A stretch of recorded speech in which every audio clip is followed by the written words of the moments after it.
Hi, this is Roger Moore, and you're listening to James Bond Radio. Hello, everyone, and welcome to James Bond Radio. This is episode 201. With me, as always, is my good pal, Mr. Tommy Sears. How are you doing, my friend? I'm doing well, man. I must admit, I've had my confidence knocked. Is what's happened, Chris? Right? I don't know whether I've been schooled about Bond by a non-Bond fan. By a non-Bond fan? By a non-Bond fan. Or I should say a casual Bond fan who is a Bond, who appreciates Bond for my benefit. And that person is my lovely good lady, Catherine, right? Now, I will explain to you what's happened, and then I would like your thoughts, Chris, you know, as a hardcore super geek like me. So my missus recently was on the phone to one of her friends, and her friend asked her, you know, how I'm feeling about Bond being delayed and all the rest of it, and No Time to Die and all that kind of stuff. So they got to chatting about Bond a little bit. Now, in that conversation, my lady's friend said that, you know, none of the Bond actors were that good until Daniel came along, right? So this is obviously my lady relaying this to me afterwards. So, of course, I immediately start bristling, don't I, Chris? When I hear a comment like that, as we all would, I start bristling straight away immediately. And I immediately launch into my spiel of, hold on a minute, right? They're all fucking brilliant, number one. Number two, right? You didn't need a number two. It was all said in number one. There it is. Job done, game over. All right, I take it all back. Anyway, that's number one. They're all fucking brilliant. Number two, like we often say, I started giving the spiel of, well, hold on a minute, right? Sean Connery, there you go. He ticks all 10 boxes. And then the other fellas, you know, they probably get 9, you know, like we often say, sort of Roger maybe lacked a bit of the danger that Sean had about him. Maybe Tim struggled with the humor a little bit. You know what I mean? There's always that one little notch that sort of takes away the perfect Bond. You know what I mean? Now, so I said that. So if there's 10 boxes for the perfect Bond, Sean ticks all 10. And then Catherine said, well, I don't think he does tick all 10 boxes. Right. So immediately, of course, I start bristling once again, Chris. You know, I'm like, easy, love. It's not been long since the man left us. You know what I mean? It's, you know, let's have some respect for the old fella.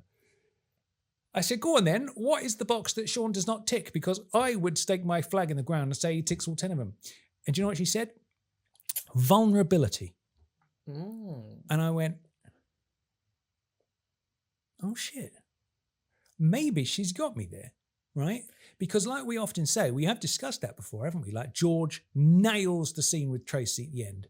And I can't see Sean doing that. I can't imagine that. And I've never seen Sean's Bond as vulnerable, right?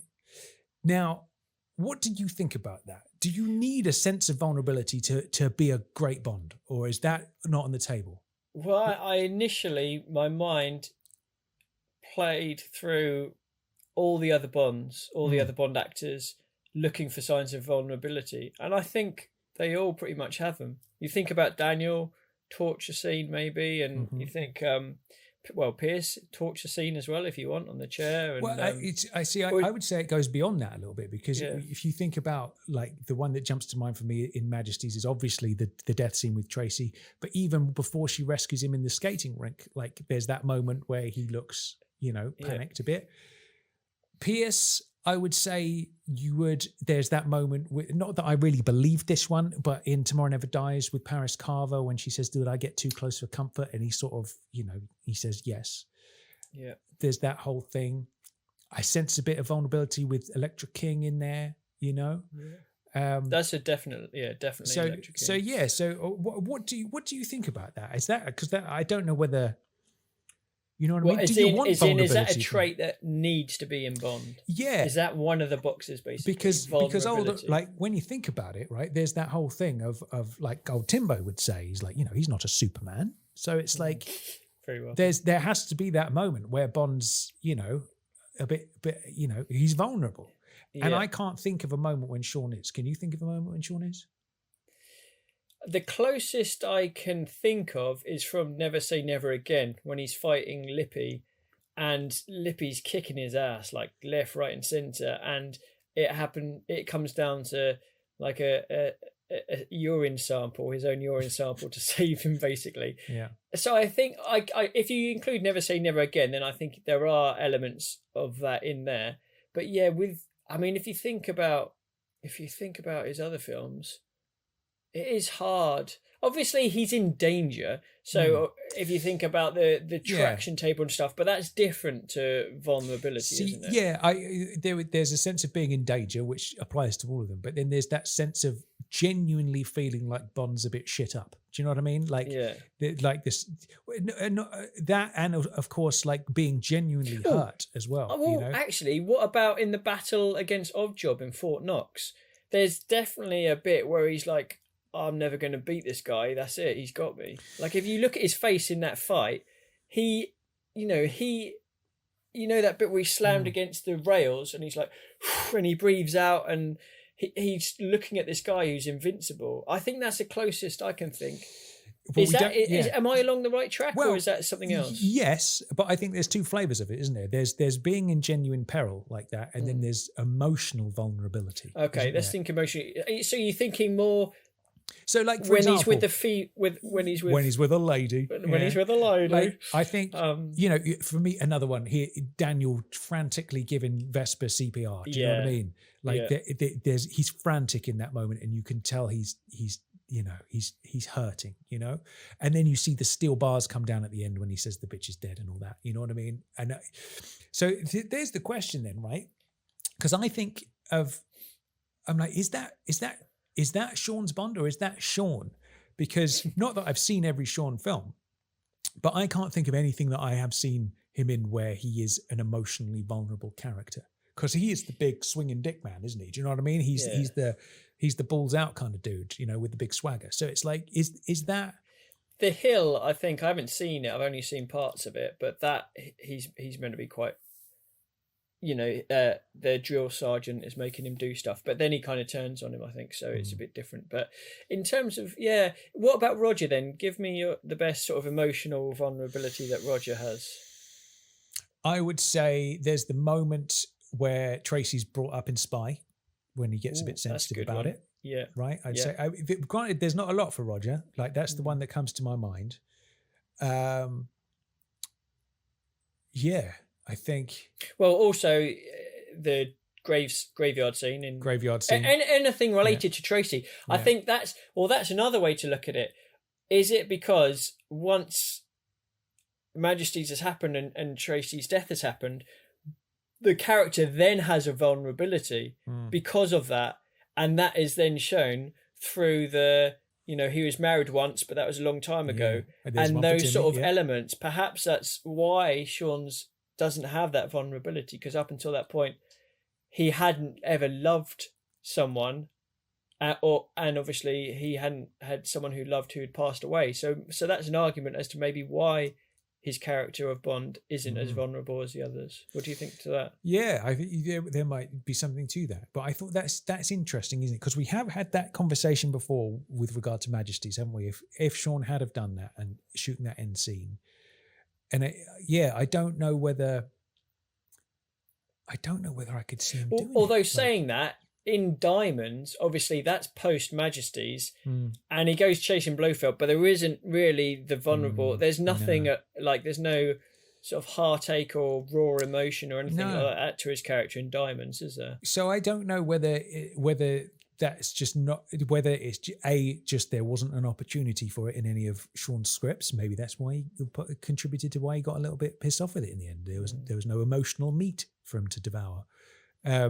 But I thought that was an interesting thing, because it's funny, isn't it, when you're chatting to somebody who's not a Bond fan, and of course we all think we know everything because we've been absorbed by it for our entire lives, and then a little nugget like that sweeps through and you go, oh shit, I hadn't thought about that. So do you think Connery now ticks only 9 out of the 10 boxes? And if so, do any of the other actors tick 9 out of the 10 boxes? You know what, man? I think maybe we, in true Spinal Tap fashion, that the boxes need to go up to 11, and maybe that's it. And that Sean still ticks 10, but there is now an 11th box. I don't know. But I'm genuinely curious what the JBR family has to say about this. I would like everybody at home listening to give us your thoughts on that, whether the lack of vulnerability to Sean is is absolutely fine. It's not anything to even consider because he's such a badass, or whether that's something we should have perhaps seen from Sean's tenure. And let us know on your Twitters and your Facebooks and all the rest of it what you think about that. Yeah, I think that's a really, really good point. And is it the fact that is that just Sean? Because it'd be interesting to see. He just wasn't given that material as well. So, and was he not given that sort of material because of who he was, or because they kind of weren't used to doing that? Yeah. Could he do it or not? I don't know. But yeah, no, I think that's a really good point from tough to say. From this is it from. There we go. All right. Well, following on from that then, talking about Facebooks and Twitters, make sure you come and follow us on all the socials. Make sure you put James Bond Radio into the search box on Facebook. Come and join us. Join the JBR HQ Facebook group where you can join in all sorts of conversations happening over there. Come and follow us on James Bond Radio on Twitter. That's at James Bond Radio. Follow us on Instagram, which is at James Bond Podcast. And what else is there? JamesBondRadio.com. That's careful now. That's a different website completely. Slip. Jesus Christ above. Anyway. Wait, how many videos are on that one? I dread to think. Good God. JamesBondRadio.com. Oh, good God. .com for crying out loud. Right. Anyway, come over there and have a look. And see all the stuff. I've lost my thread now. What else is there? Yeah, follow us on subscribe. Oh yeah, subscribe on YouTube. If you just listen to the audio podcast, and if you follow us on YouTube, come and subscribe on the audio feed as well, so you can get access to JBR goodness when you're out and about. And follow us on Spotify as well. Basically, wherever there's something, follow it and like it. That's it. That's a lot of things, isn't it? It is a lot of things, isn't it? Yeah, no excuses. No excuses. One thing I wanted to give a quick shout out to before we crack on with today's guests, which are from Great Britain, Alex Robson, and from Down Under, Mr. Brendan Lowe. We're going to be talking to them today. Is a quick shout out for our very own Mr. Jack Lugo. He's started his own Bond podcast called Bond and Banter. He's a good few episodes deep now, featuring some familiar faces from the JBR family. So make sure you go and subscribe to that and explore what Jack is doing. He's got a little bit of a unique twist on the podcasting format, so I think you'll all enjoy that. So is there anything else to say, Chris, before we jump in with the first interview? I think that's about it. This is round 2 of the listener interviews. Indeed it is. All right then, let's get cracking, and we will begin festivities with talking to Mr. Alex Robson.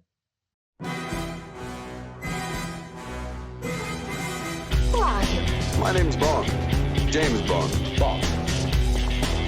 James. Bond, what do you think you're doing? Keeping the British end up, sir. Welcome to James Bond Radio. News, reviews, and discussion of all things 007. Lucy, as you can see, I have no problem with female authority. Oh, pipe down, 007. Do you expect me to talk? No, Mr. Bond, I expect you to lie.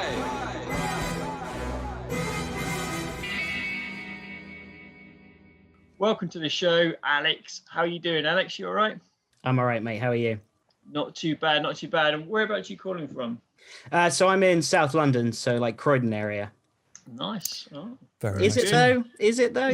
Well, you have to say very nice. Yeah, you can't say. I can't just say, "Oh, come on, Agent Robson, what you up to?" Absolutely. So you're a bit of a podcaster as well, aren't you? I remember getting a message from you ages ago about Spider-Man podcasts, and so tell us about that, man. Before we get talking about Bond. Yeah, I messaged you drunk in a taxi, like someone pining over an ex-girlfriend or something. But I messaged you because you guys, I've been listening to you guys since you started, and loved the format, loved how you guys run the show. So took some big inspiration from that. And myself and my brother, whose name is Will Robson, who's a Marvel comic artist, he took big influence, as did I, from Spider-Man, the animated series, which was a cartoon in the 90s and kind of like was the template for Spider-Man movies after that and loads of other things. So we've been doing the show for 3 years now. And wow, nice. It's been great fun. We've interviewed voice actors from the show, writers, review episodes. have our funny little skits, have our question rounds like you guys have done and stuff like that. So yeah, it's just a lot of fun to kind of dive into something that you love and you're passionate about. And yeah, we're looking forward to wrapping up and then moving on to another animated series like Batman from the 90s and stuff like that. Cool. Sounds good, man. So what was the name of the podcast? It's Spider-Man, the animated series podcast. God, I should have fucking said that, shouldn't I? Thanks, man.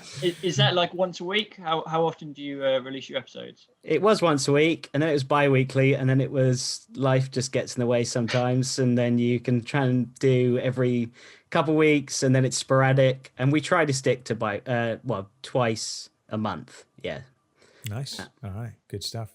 So any Spider-Man fans out there, go and tune into that. That sounds like a good time. We met before briefly, didn't we, at the Albert Hall? I remember you were dressed very well that night, if I do say so myself, because I was wearing the same thing as you. I was about to say, I think we had the same tailor. Yeah. Yeah. That was very nice. That was a great time. That was a really good show.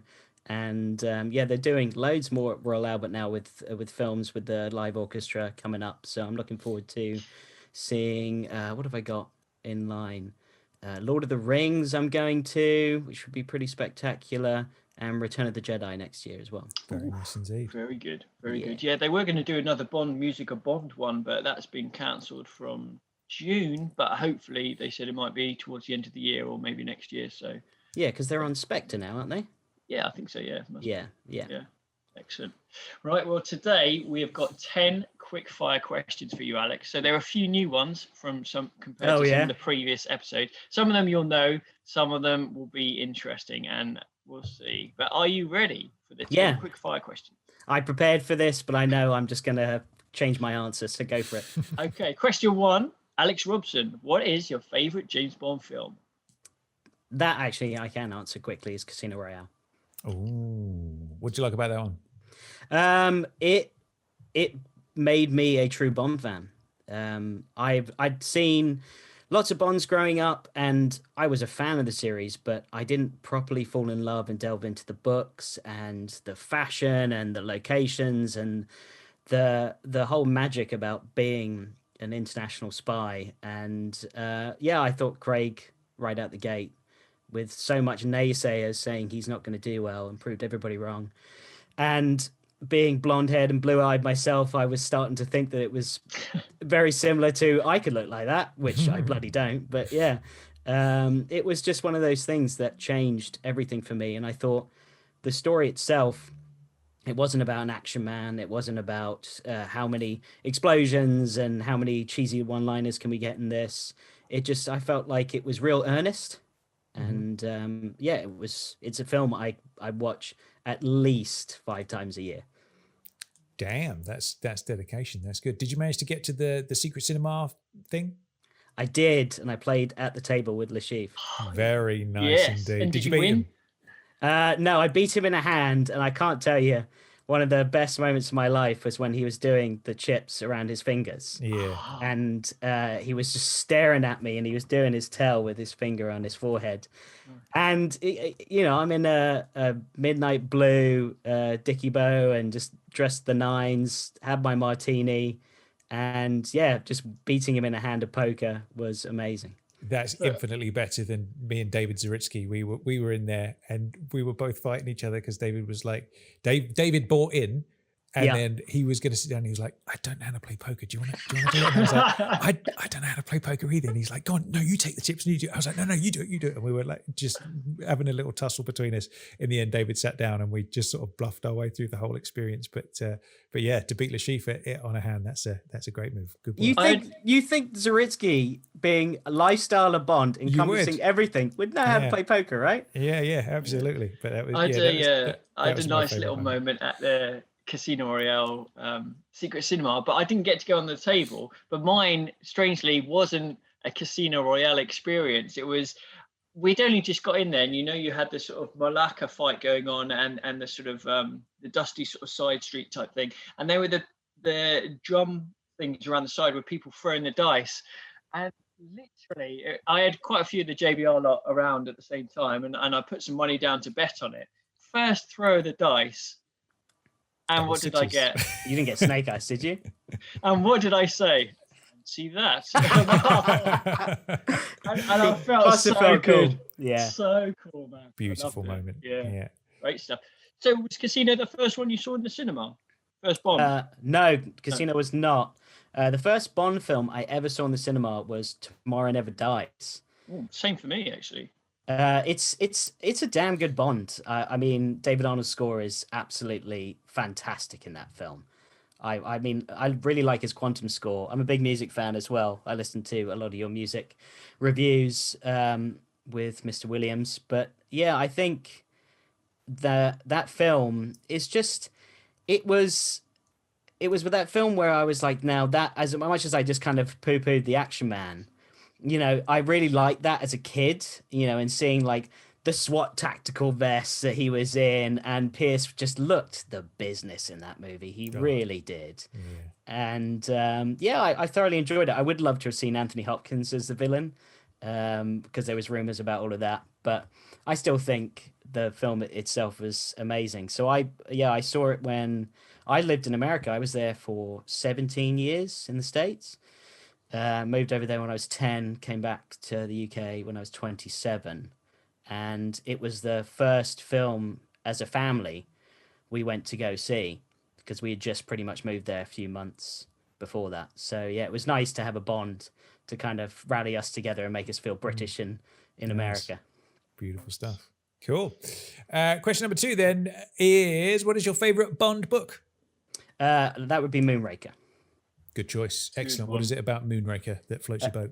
I mean, the entire first, was it like the first quarter of the book, just figuring out the card game, and just that whole, I loved Bond and M teaming up in that regard. And I also, for someone that loves all of the locations and jet setting, the fact that it all takes place in Kent is just a riot for me. And I was born in Kent as well, so I'm just like, as a kid, I'm thinking about all of those locations in the book, and I thought it was an amazing read from start to finish. I've read it more than any other Bond book.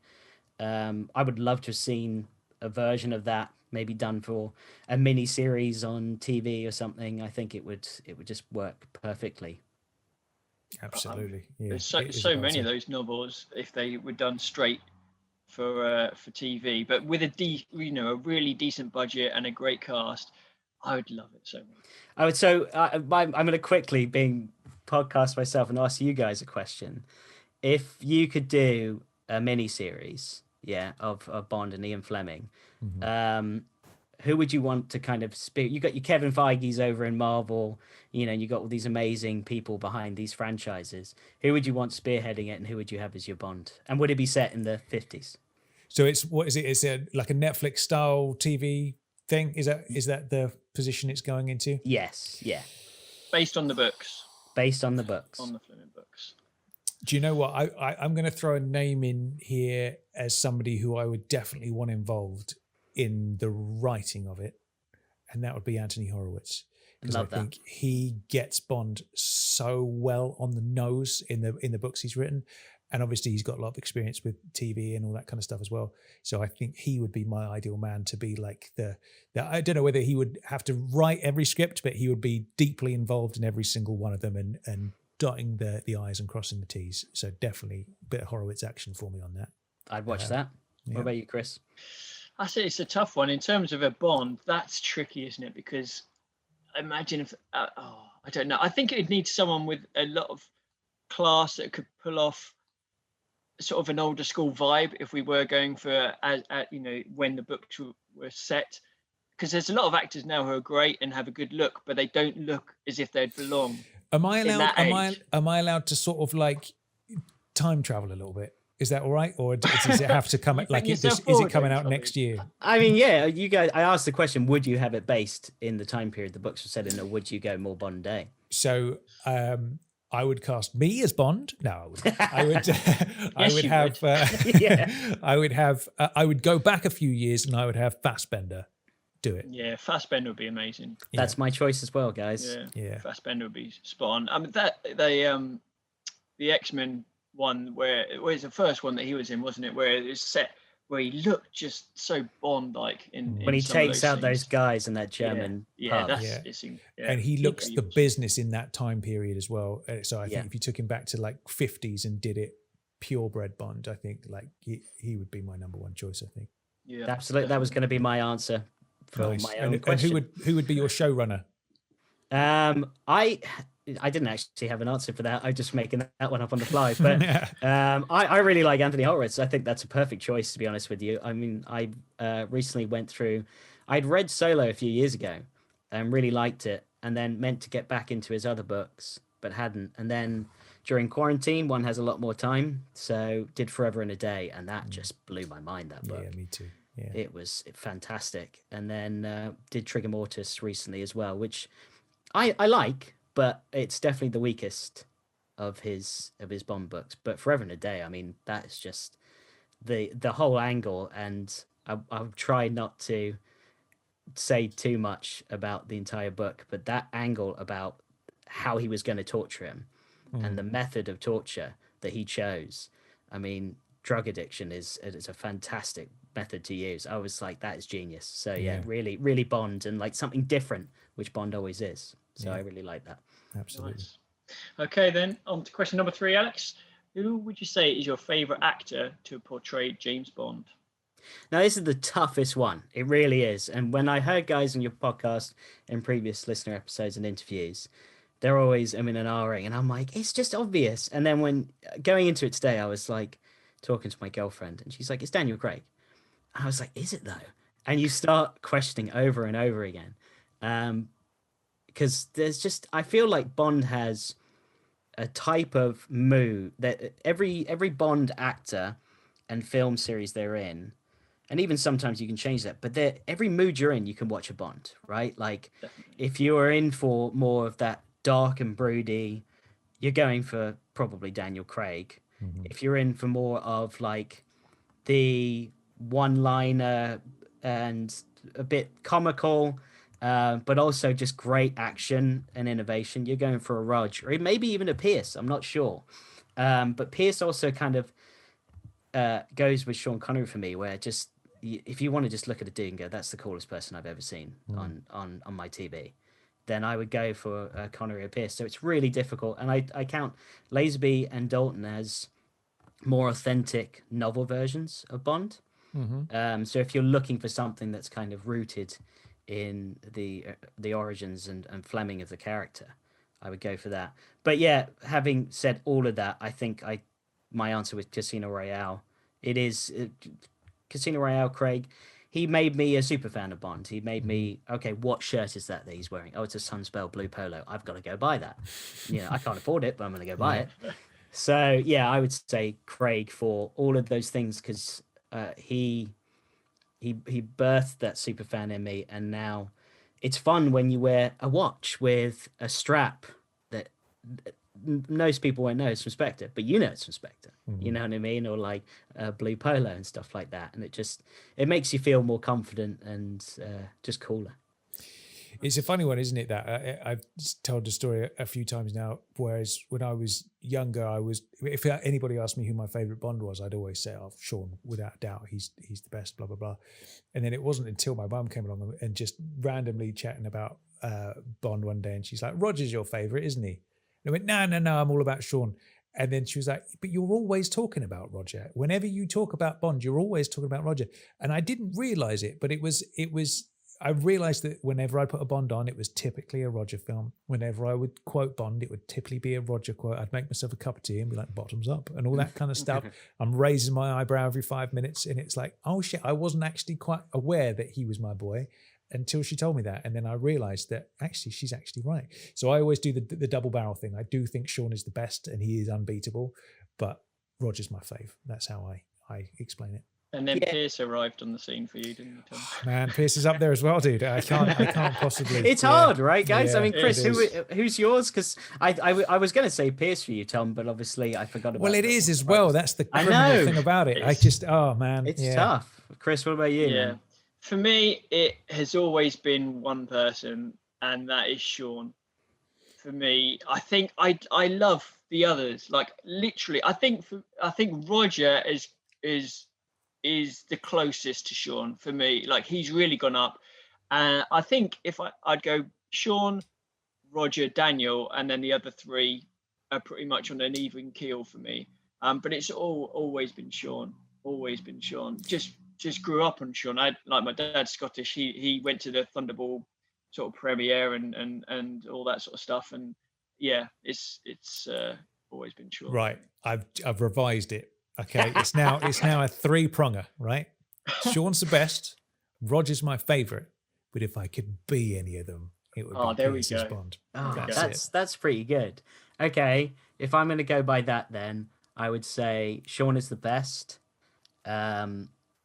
My favorite is Daniel, and if I could be any of them, I'd be Pierce. Yeah, because that's just a handsome motherfucker, isn't it? Just for that alone, just imagine walking around being that handsome.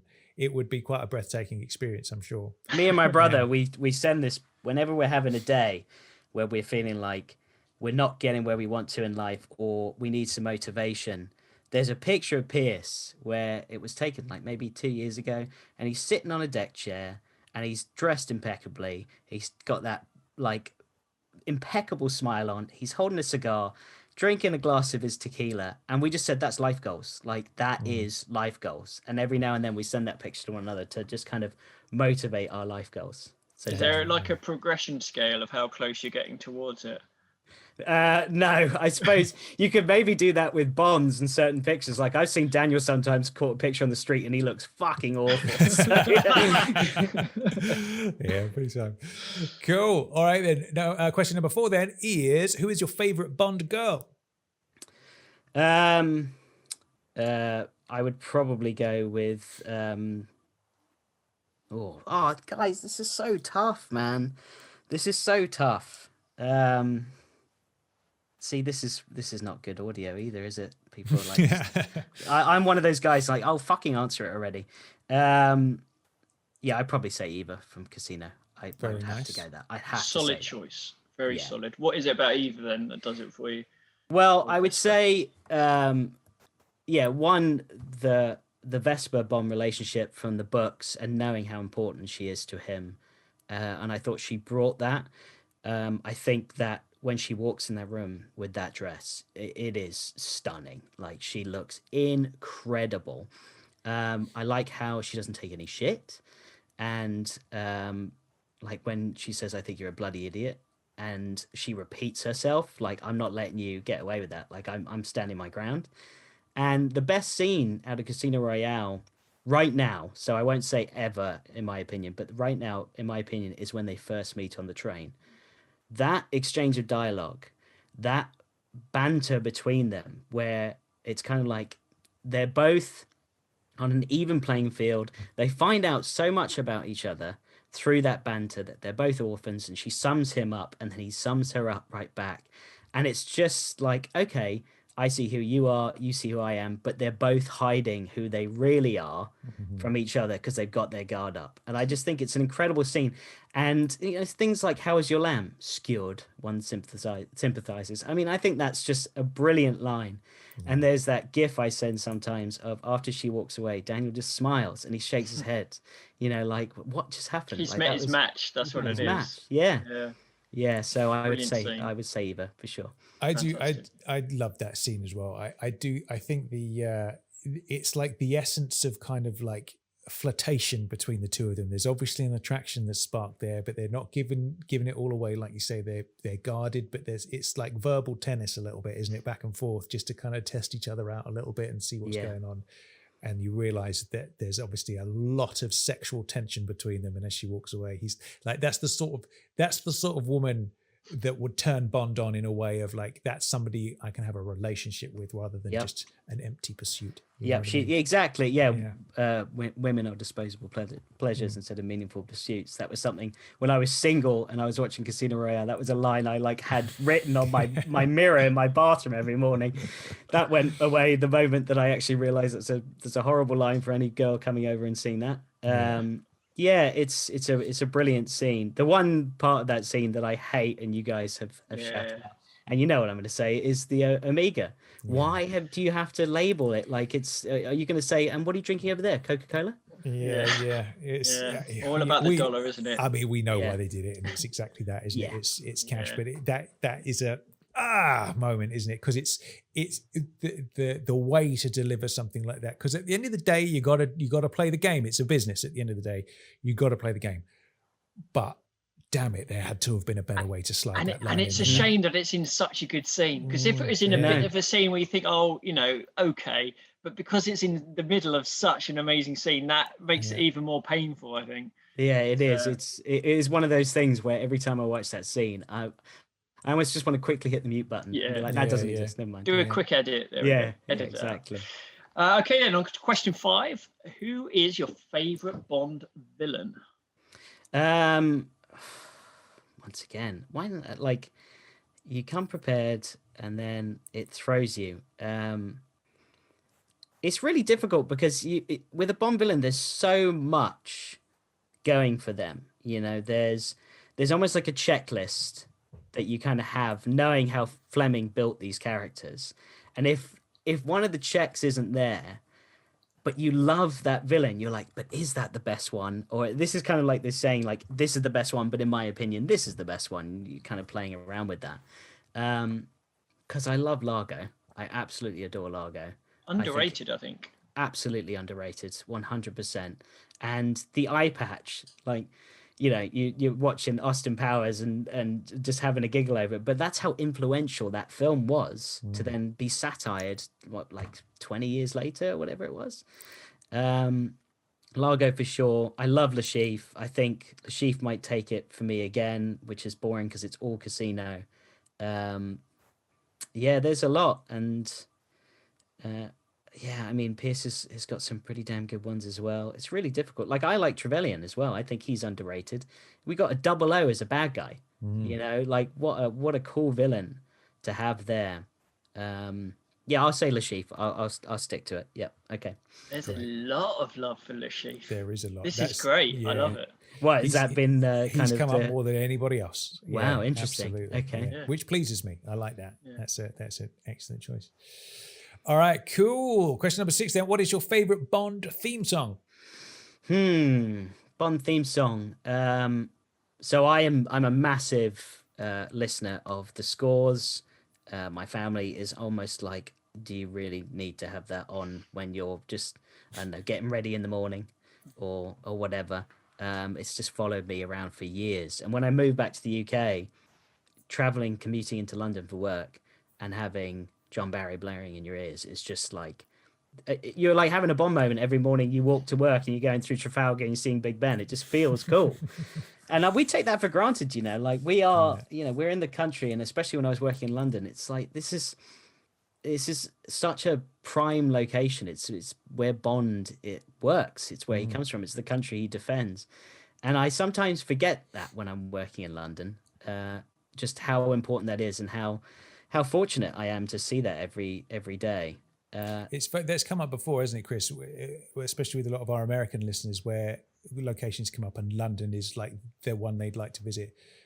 And you're right, we do. So I don't even really think about that as a Bond location because it is just down the street. You know what I mean? Yeah. And we'd go there on school trips and stuff as kids and all the rest of it, and it sort of doesn't register as anywhere particularly exotic or cool because it's home, you know what I mean? But there is so much there, isn't there, to discover? And you know, absolutely. Chris and I, we did that walking tour years ago, didn't we? Where we went to find loads of locations and stuff. There's a lot of Bond essence in London, isn't there? Oh yeah, I remember you guys doing that and posting it. Did you see where in World Is Not Enough, where his little speedboat went around and like yeah, that was really cool. And it's that scene, as along with so many other scenes in London that you forget about, are big scenes in these films. Yeah. So my favorite theme tune though, this is like probably the hardest one because I'm such a lover of the music. I probably listen to the music way more than I actually watch the films or read the books, because you can just stick it on wherever you go and suddenly you got a bit of Bond in your life. I would say it would probably actually be Skyfall. There's something about that song. I'm not the biggest fan of the film actually, but the song I thought was just an absolute classic the first time I heard it. And I haven't gotten that feeling from the last two since then. And oh no, what am I saying? It's fucking Chris Cornell. It's, you know my name. Why am I even bothered? Bloody Casino Royale. Why am I trying to change this? You know what? It's okay, man. It's like if every answer is hinges on Casino Royale, that's absolutely fine because it's a bloody great one. So all the answers are correct. There's no wrong answer. So it's I mean, that is a great song, man, and that one's come up again and again as well, hasn't it? And that's okay because it is a bloody belter, isn't it? For sure. Could you say Majesties as well? Because really, that's I would, Put it up there. Why not? I mean, that theme now. When I go and play golf with my dad a lot, and he thinks that's cooler than the actual Bond theme. He loves it. It's close, isn't it? For me, it doesn't eclipse the Bond theme. But man, if you were to get rid of the Bond theme, if suddenly you weren't allowed to use that anymore, that as a theme tune would do the job. It is an absolute masterpiece. And when we got that Spectre trailer and they put it in there, they let me down so much, man. When it wasn't in the film. Yeah, man. Well, do it one day. Do you know what though? Is because there's that thing in the script, wasn't there? In the script that was cut, that in one of the earlier drafts of the script, Bond and Madeline driving off at the end, and she says to him, you know, where are we off to next? And he says, I guess we'll see. We have all the time in the world, and driving off into the sunset. Like that was in the script. So it's like they had to be thinking along those lines at some point during that production. So who knows where that trailer music fell in the scheme of what version of the script was happening or where they were taking the end of the film. But dude, I lost my mind when I heard that because I thought there's so much meaning to that piece of music and like, where is this going? Yeah. And then for it not to be, it was like, fuck. I was really hoping that was going to go somewhere, but it was at some point. That's the frustrating thing about it. Bless the person that managed to get that in there because they were a true Bond fan, whoever they were. Yeah, absolutely. Great rendition of it as well. Definitely. Yeah, it was. Yeah. Okay, on to question 007. What is your favourite Bond location, Alex? I forgot about this question. Being in the UK has its advantages. You get to go to Europe a lot and have that on your back doorstep. And I've been to a few locations. Wherever I go, if there is a Bond location that I can get to, even if it's annoying to the person I'm with, I will try and go there and drag him if I can, or go by myself. It's tough because like I went to Morocco and I wasn't close enough to see like some of the Spectre locations or is it Living Daylights or was that somewhere else? I can't remember now. I might be crossing my wires with locations. Living Daylights and Spectre both at Morocco. It was, wasn't it? Yeah. And so Tangier. It was Tangier, yeah. So I've been around there. I haven't seen like precise locations though, so I can't say that. Yeah, that would count.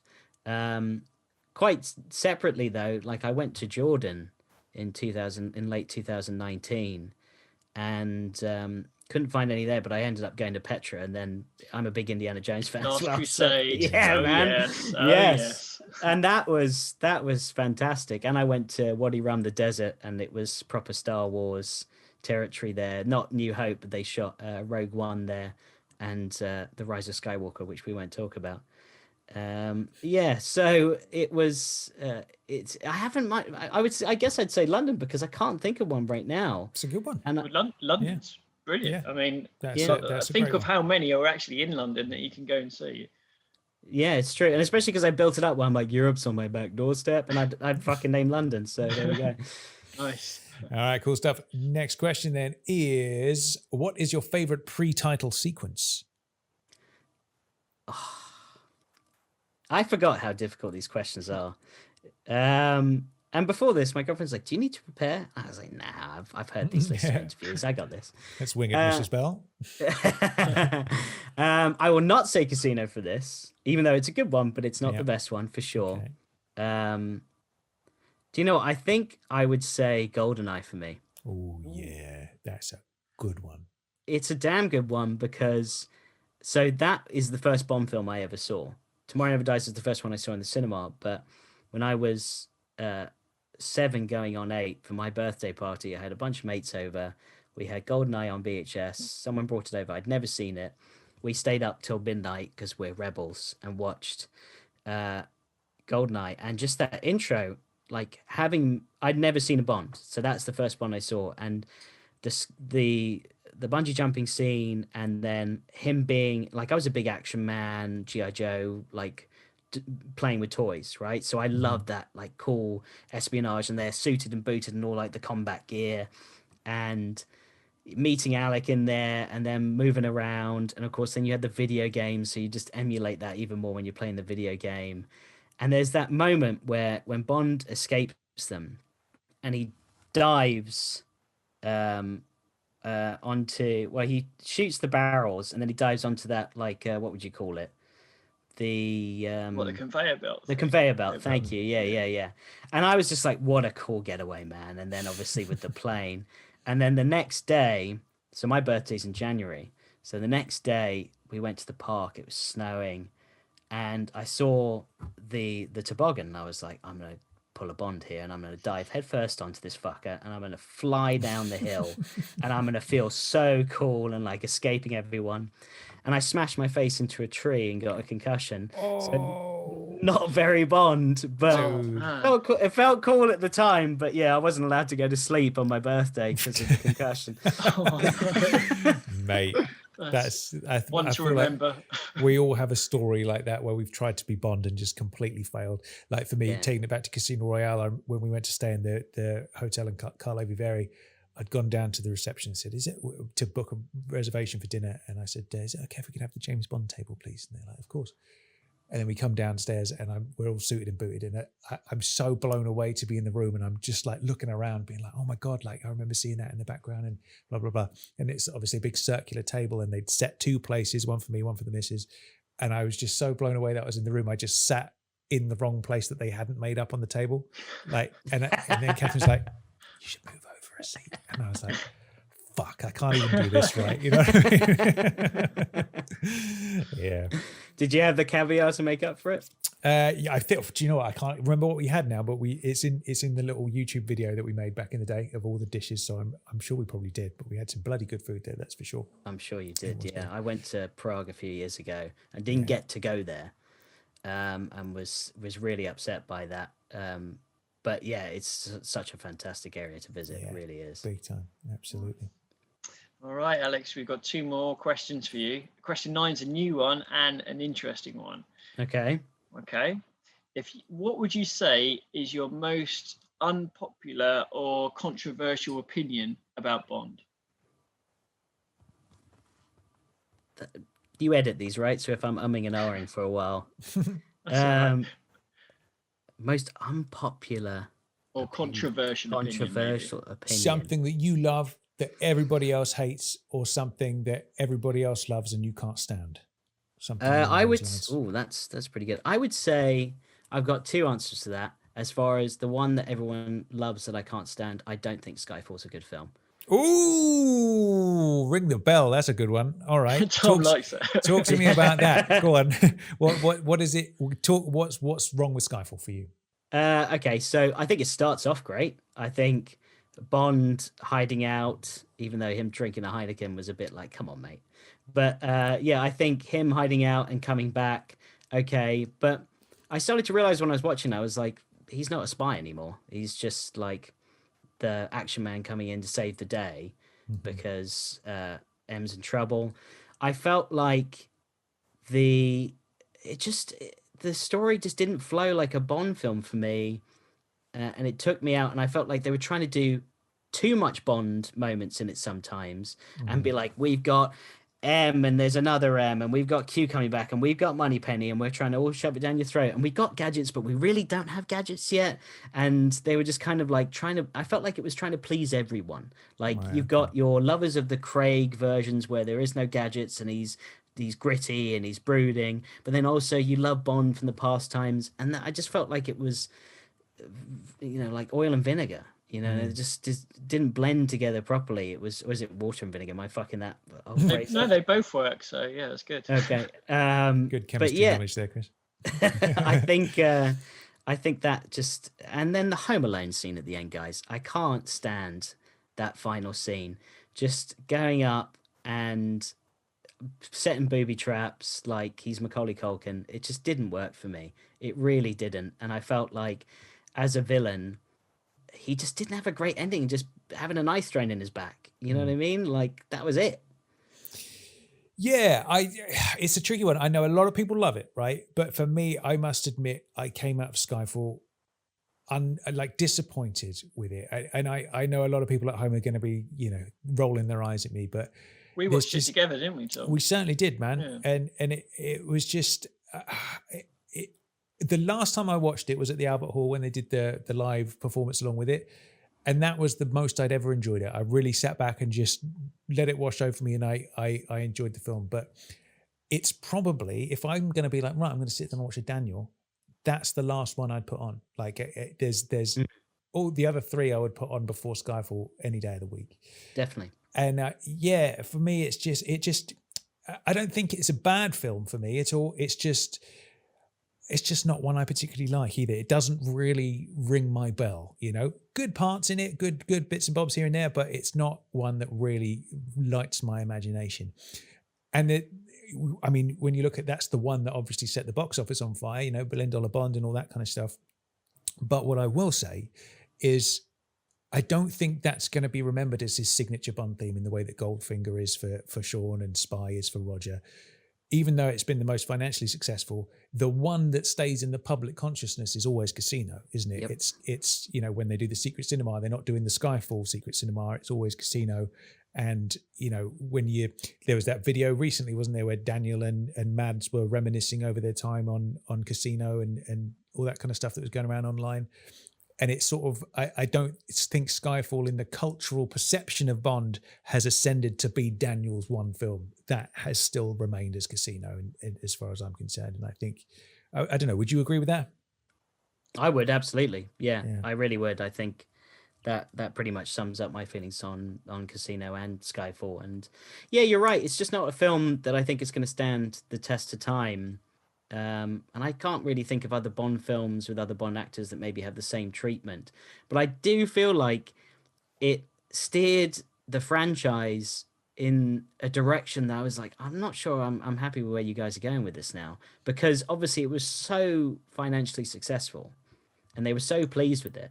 And the fan reaction and the audience reaction was more positive than it was negative. That I was thinking, I really hope that they don't go in this direction. And there's flavors of it in Spectre, but it's not as much as Skyfall. Yeah, fair play. Good one. And I would say the one that I love that a lot of people dislike is I love License to Kill. I think it's a bloody good film. All right, nice. There's something about that film where I just feel like you're in Bond's head quite a bit in that film, because it's the revenge. Obviously they're pulling in the Live and Let Die storyline with Felix and the shark, which I really liked.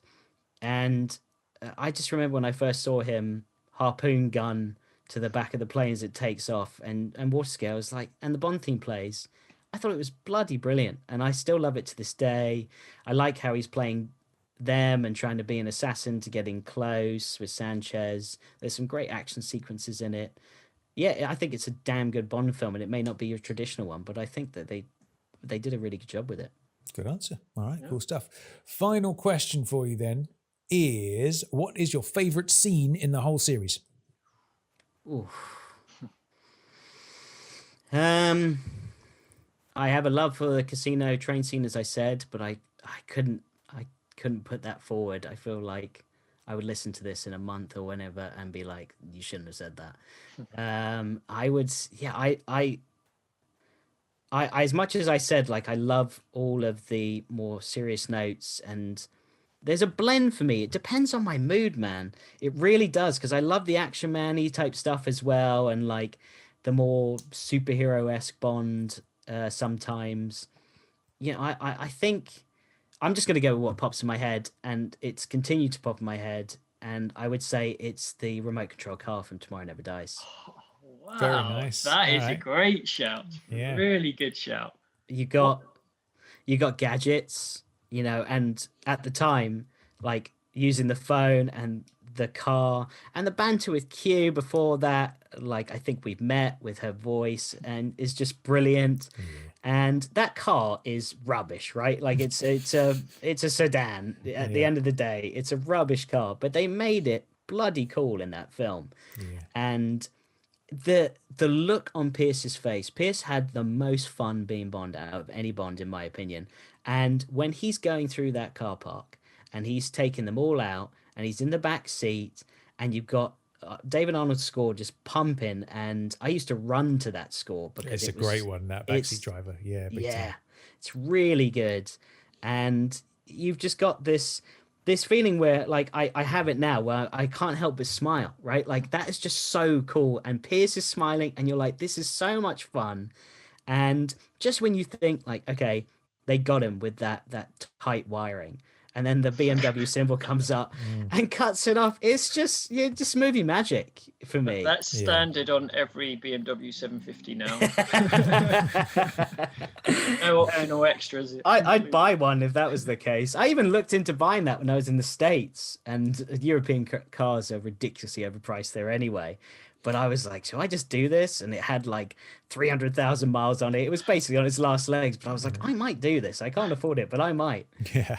Well, the other thing about that car is it might not look amazing, but as a secret agent, it's probably a really good car because it's so sort of inconspicuous, but yet it holds all these amazing gadgets. So from that aspect, it's probably quite a good one to have.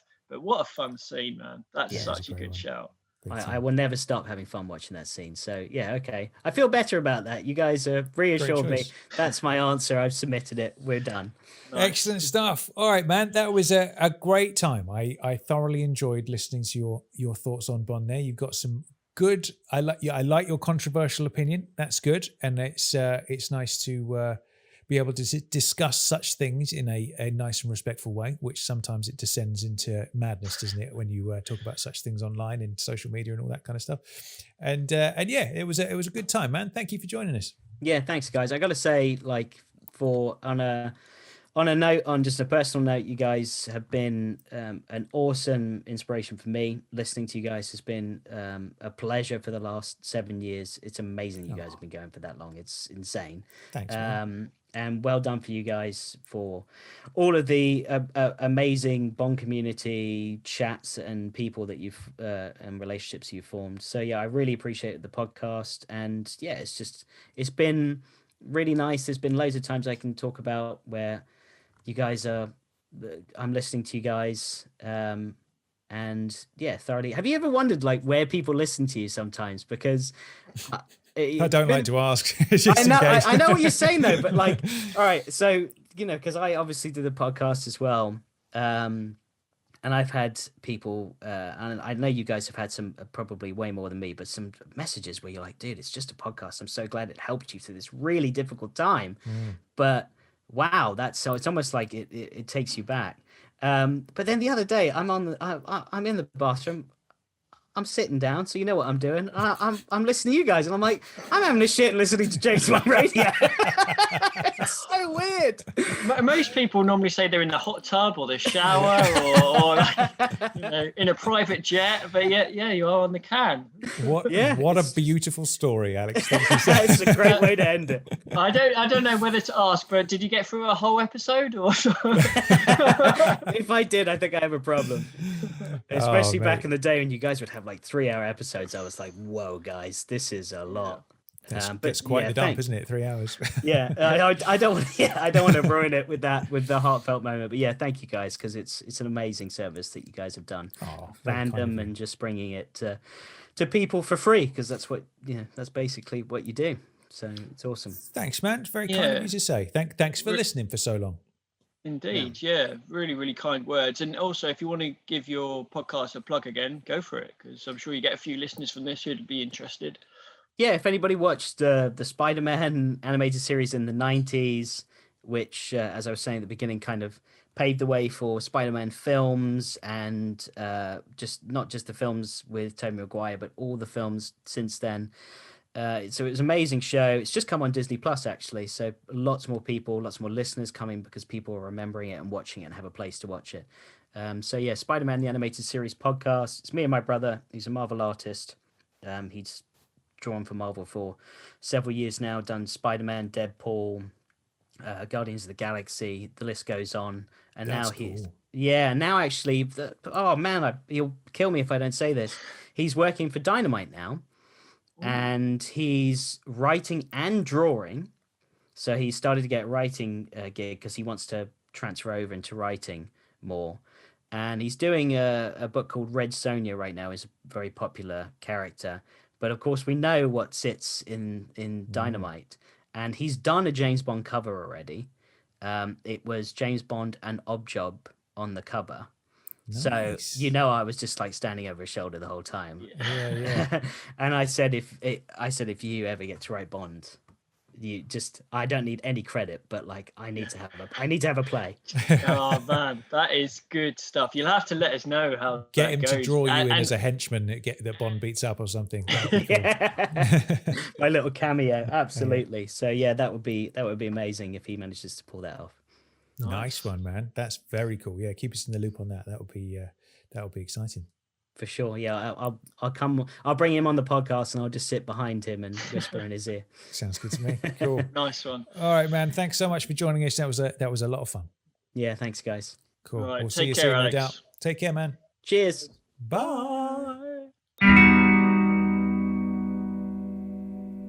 All right, how cool was that? I like a bit of Alex, man. I remember meeting him outside the Albert Hall. I was on my own. I think I might have been running a bit late. I had the white dinner jacket on with the little red carnation and the dicky bow. I was fully suited and booted.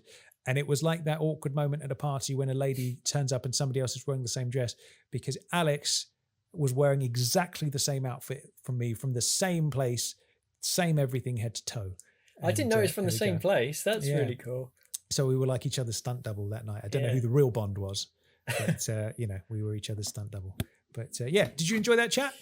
Yeah, I really did actually. Yeah, he's a proper nice guy, and it'll be great to meet up once we can get JBR going again. Obviously post COVID and stuff, because that Royal Albert Hall meetup was great. Obviously they were going to do the musical Bond in June, and I think and Alex said he and his wife had tickets for that. But unfortunately, obviously, that's been cancelled. So hopefully we'll all get a chance to meet up again in the not too distant future. Yeah, man. Any excuse to get the old white dinner jacket out. I know. How many times have you used it now, do you reckon? What, half a dozen or so? Yeah, probably a little bit too much now. I need to, cycle in the black jacket. I think the best version has to have been in Switzerland. That was a good time to use it, I think. That was a good time to use it, wasn't it? Yeah, absolutely, 100%. But there we go. Make sure you go and subscribe to Alex's Spider-Man podcast and get involved with that. Having a Marvel artist brother, that's cool. That is awesome, isn't it? We'll have to try and check out some of the drawings. Yeah. And if he gets into the world of Bond comics as well, that's a little in there. We'll get him on the show and stuff. I'm not above petty bribery. I'll be like, listen, man, when you're looking to design your Bond, can you just put my face on there and just make me Bond in the comic? Like, I will happily put my hat in the ring for that. Yeah. You can be my money penny if you want. Or as a little villain or something, that'd be good. All that, yeah. Either way, I'd be happy with any of it. But yeah, very cool, man. Having an artistic brother like that, that's cool. I'll be excited to see what he comes up with Bond. So next up, we're going down under, Chris, to a land Bond has never ventured, which is, of course, Australia. And we're going to speak to our man in Brisbane, Mr. Brendan Lowe. So should we get cracking? Yeah, firstly, before we do, we just have to put the shout out to Brendan that he is speaking to us at a very early hour in the morning. So props to him for getting up to doing this interview, because that's right. Fair play. I think it was like 4 or 5 in the morning that he it was indeed. He awoke. That is dedication, isn't it? So we salute you. That's what I'm trying to say. Salutations. I don't know. But yes, Brendan Lowe, we salute you, my good man. All right, let's get cracking then and see what Brendan has to say. Welcome to the show, Mr. Brendan Lowe from Brisbane, Australia. How are you doing, Brendan? Good, guys. How are you? Not bad, not bad. Now we just have Happy to birthday. Oh, thank you. Thank you very much. Cheers. We just got to add that obviously for you at the moment, it's 5 a.m. So kudos to you, man, for getting up at this time. We salute you. I got up at 4 to be ready for 5. Dude, that's dedication. Now, what people who aren't watching on YouTube and who are listening on the podcast feed might not know is that Brendan here is sitting in front of a wonderful Bondian display. Where he's sitting, he's got a Bond gun barrel T-shirt on. Behind him is Pierce with like a life-size cut out Pierce. Life-size. And so he's watching over the shoulder. And then to Brendan's right, you've got a full-on Bondian display. So just talk us through what you've got there, because you've got some good-looking stuff. Actually, I'll start with Pierce behind me. It's a bit of a funny story. I got him last year, sort of right before COVID sort of really took hold here in Australia. I had a day off work and I randomly just jumped on Facebook Marketplace, and I saw this guy for sale like a couple of suburbs over from where I am for $20. And I also have a cutout of Michael Keaton Batman. Like Batman and Bond are my two big geeky things. Cool. And we were living in a 1-bedroom sort of unit at the time. And my wife wasn't home when I discovered Pierce online, but I was also just like, you know what? For $20, I'm not going to say no. Can't lose so when my wife came home, I said, "Oh, look, do you want to come for a drive? I've bought this life-size Pierce Brosnan cutout." She's like, "No, you can go get that by yourself." She wasn't overly happy, but she was cool about it in the end. But the funny thing was, when I picked it up, the guy handed it to me and he's like, "I hope your wife has more of appreciation for this than mine did." He was sort of, I think, given the ultimatum to get rid of it. So I capitalized on that, and I haven't looked back since. But we've since moved into a 3-bedroom house, and he's in my office now with all I've got my Bond stuff here, and Pierce is usually on the other side of the room because I've got a shelf with all my Bond novels on it. Okay. And then sort of on this side of the room, sort of all my Batman DC stuff. So sweet. Now, from what I can see in the background, is that a signed Timothy Dalton License to Kill thing? Signed Timothy Dalton. Whoa. My favorite's my Roger. Because nice. It's a personalized one. When he did the online signing back in like 2014, I think that was. That was I was just like, you know what, translating it to Australian dollars, it was expensive, but at the same time, it's like, it's Roger. Like he's never going to come here for a convention or for, the evening with Roger Moore, which I would have killed to go to. So I took advantage of that. Next to that's a personalized George. George is the only Bond I've ever met. He did a convention in Sydney here back in 2014. And it was really funny that Supernova convention, Stan Lee was there and it was in Sydney, and everyone, like nationwide, geeks were going nuts and just like going to Sydney because they wanted to meet Stan Lee. And it was like maybe 2 or 3 weeks before the convention, George announced he was going to be there. Nice. So I decided to fly to. Everyone was flying to Sydney to meet Stan Lee, and I flew to meet George Lazenby. Nice. I prefer your choice, 100%. Yeah. Pardon me. Then I've got a Daniel. Not personalized. I just bought him from a dealer at a convention. My photo with George, the signed Pierce. Again, just from a convention. And then what's the one next to Pierce? That looks great. With caricatures, are they? Or that's a friend of mine's, an artist. And again, at conventions and stuff, he used to go to Artist Alley and sell his artwork. And one time he was there, and like we grew up together. And one time he was there, he had a artwork of all the 6 Bonds together. I'm like, well, I'm buying that. Nice. And I got my Spectre Bulldog and a few pops and stuff, but. Nice. Beautiful. Well, wonderful display. That's now. I must ask, when you bought the life-size cutout, when you were driving home, were there any instances perhaps where you had to stop at traffic lights, another car pulled alongside you to see a massive life-size Pierce Brosnan in the car next to you? Well, funnily enough, the way he sort of set up at the back, it's sort of held together with tape and stuff like that. I couldn't flatten him, so I had to actually have him across the back seat. So I people probably saw in. I was too busy concentrating to pay attention. I didn't care. I had Pierce Brosnan in the car with me, you know. Nice. It's a shame. It's a shame it wasn't sort of bent a little bit, so you could angle him to sit in the back like a little passenger. Oh, that would have been great. I mean, chauffeuring Bond around. Now, let me ask you Mazda. this: the dude that you bought it from, did you stay in touch? Did you have a chat? Was he like a super fan, or was he just like he ended up with a random piece of stuff? I think we were of a similar age, so I think he would have sort of grown up with Pierce. But no, it was sort of like he wanted him gone. I paid him the $20 and that was it. And it was done on the side of the street too. So it was like the best, you know, not drug deal that you've ever seen. Very nice indeed. Cool. All right then, man. We're going to take you through the 10 quickfire questions. Are you ready? I've been waiting for this moment for years.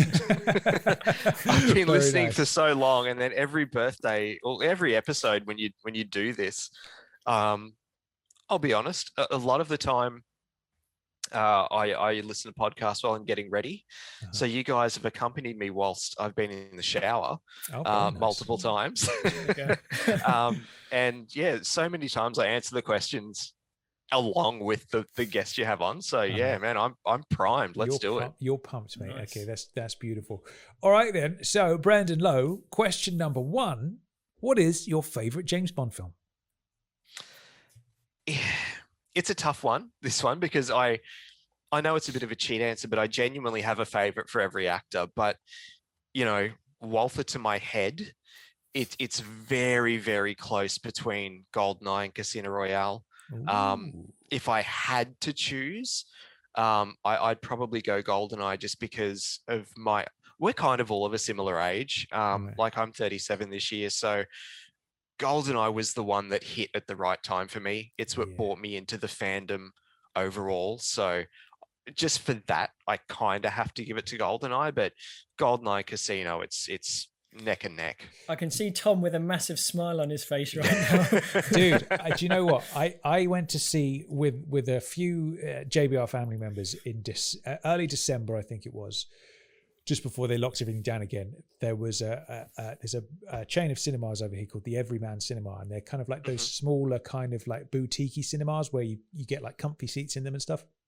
And they were doing a run of Bond films, and we went to see GoldenEye in London. Yep.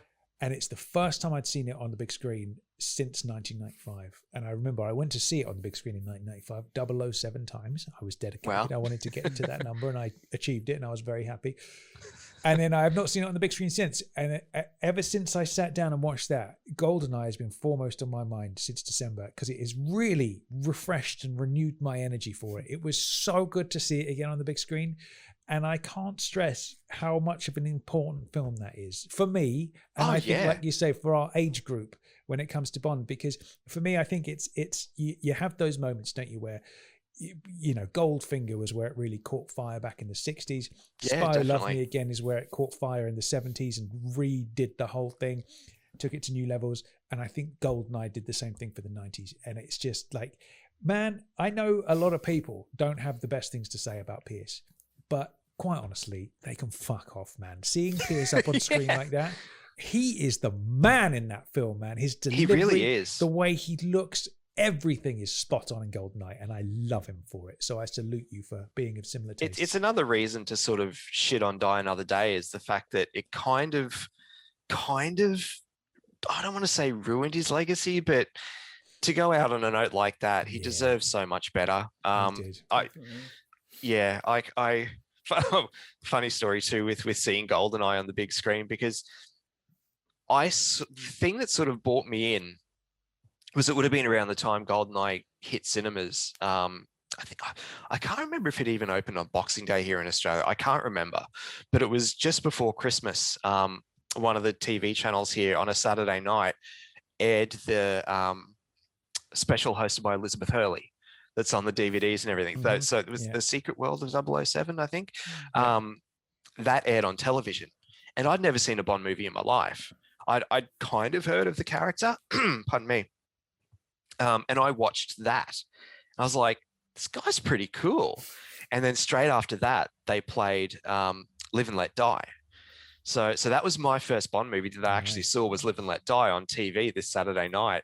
And it was the Christmas holidays here in Australia, because we have like our summer holiday, like our big, 3-month school break. That's Christmas here in Australia. So sort of mid-December through till the end of January. And every Christmas holidays, my grandmother would take me to see a movie. Like previously we'd seen like stuff like Richie Rich and Sister Act 2 and Little Rascals, stuff like that. And this, I remember clearly that night going out to Nan and saying, this year, can you take me to see GoldenEye? And she's like, what's that? I said, just a new James Bond movie. She's like, okay. So cut to sort of mid-January, she takes me to see GoldenEye. So my first big screen Bond experience was with my grandmother, which was cool until, I was a couple of weeks away from turning 12, until, the Famke on a top, which, I mean, it's not, I guess it is a sex scene. Yeah. With the noises and stuff she's making, like almost 12-year-old me started having really strong feelings towards Then You're on a Top, next to my close to 70, I think then 70-ish year old grandmother. So that was a fun experience. I can imagine it was, man. Yeah. And Nan was a bit of a prude too, so I mean, she didn't say anything, but I'm sure she felt very awkward in that scene. I'm sure she did. 100%. So she didn't come out a fan of GoldenEye as much as you then? It changed my life, but yeah, my Nan was weirdly responsible for my love of Batman too. But yeah, it was just watching that scene next to my grandmother is something that's always kind of stuck with me, and as I've gotten older, just really made me laugh. So when you say GoldenEye changed your life, right? What was it? Was it truly one of those things where you went in to watch that film and you were Brendan Lowe pre-GoldenEye, and then you came out and you were a completely different human being, and your fire was lit for Bond, or was it just like that was the first sort of move in that direction and it grew over time? Probably the first. Nice. Like I said, that TV special made me aware of the character. Watching Live and Let Die made me go, this is, I mean, because of that, I've always had such a soft spot for Roger. Mm-hmm. And then, going to see GoldenEye, that was, that gun barrel on the big screen. I was hooked. I mean, he's probably going to keep coming up, because for my life, it's hard not to have the two hand in hand. But prior to that, I was like, Brendan, the Batman kid. Like everyone at school knew me as the Batman kid, Did you go to school with a Batman outfit on? No. but because I was because I saw GoldenEye early 96. So that was year 7 for me. So the final year of primary school.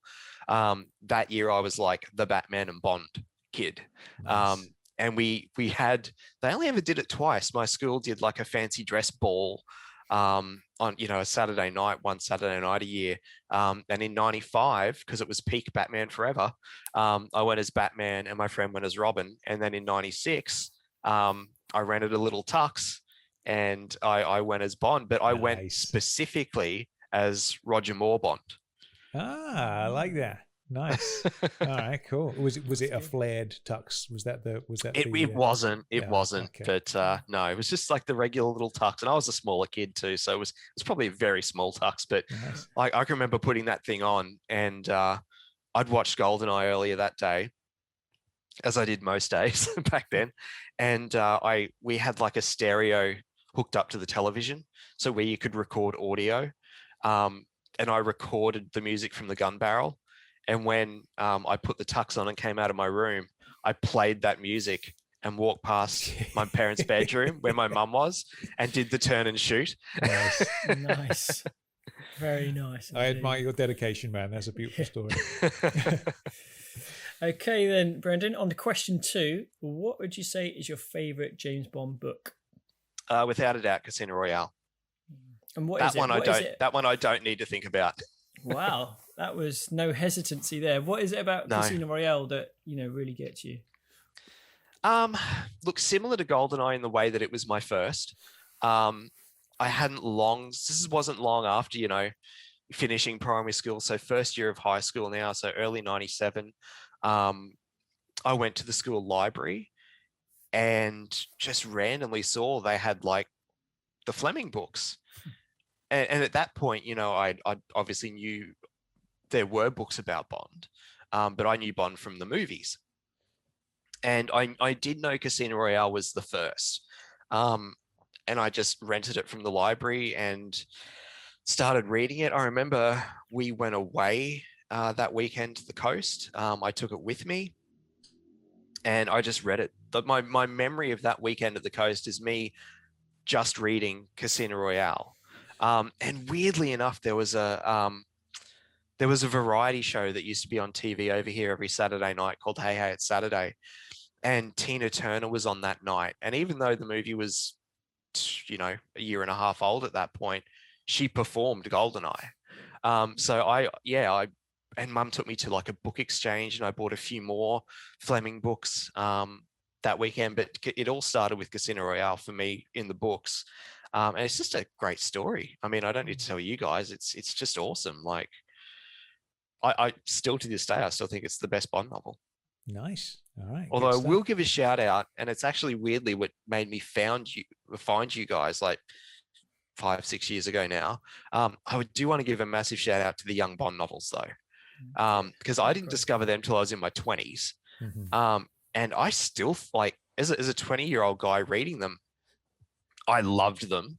I still do. Like I would still get the new ones as they came out. It was when you had what was the second guy who wrote them? I'm blanking Steve now. Cole. You had him on your show. Steve Cole, yeah. You had him on your show, and I think it was the Young Bond Facebook page or something shared it, and I was like, oh. And I checked that episode out, and then like I went back and like marathoned all your episodes prior to that. Nice. But yeah, like I still like if I'd discovered them as a teenager, or you know, a 11, 12-year-old, my God, I would have fallen in love with them even more hardcore. But if I would have won the lottery, I would want to. I've always said, and my wife agrees, I would want to buy the rights to those books, and make like proper, kind of like DC do, like really good quality animated films. Nice. Of the Young Bond books. I would love to do it. They're such good stories, and it's that bridge, you know, to bring younger people in who can then grow into the Fleming novels and the movies and stuff. Like they're fantastic books. I'm glad you said that, man, because I would count myself among them. I know a lot of people are immediately turned off by the idea of a Young Bond. And when I first heard that Charlie Higson was doing the first one and Silverfin was coming out, I'm like, no thanks. That's the last thing I want to read about. I want to read about a fully formed Bond who's cool as fuck. That's all I'm interested in. But when I finally jumped in, they grip you, man. And those stories are done so good. Well. They are so well done. My favorite, I think, is Blood Fever. There's a sneaky Bond sequence early on in Blood Fever that just really excites me, and I love that book, man. Yeah, I think for our age too, like when people hear Young Bond, they think James Bond Jr. Which I do have vague memories of watching as a little kid, but I don't really remember it. You know, from when it aired. But I know. I mean, I've gone back and watched a heap of them on YouTube over the years. Like, they're not the best, but the Young Bond novels, they're not that. I mean, they're Fleming.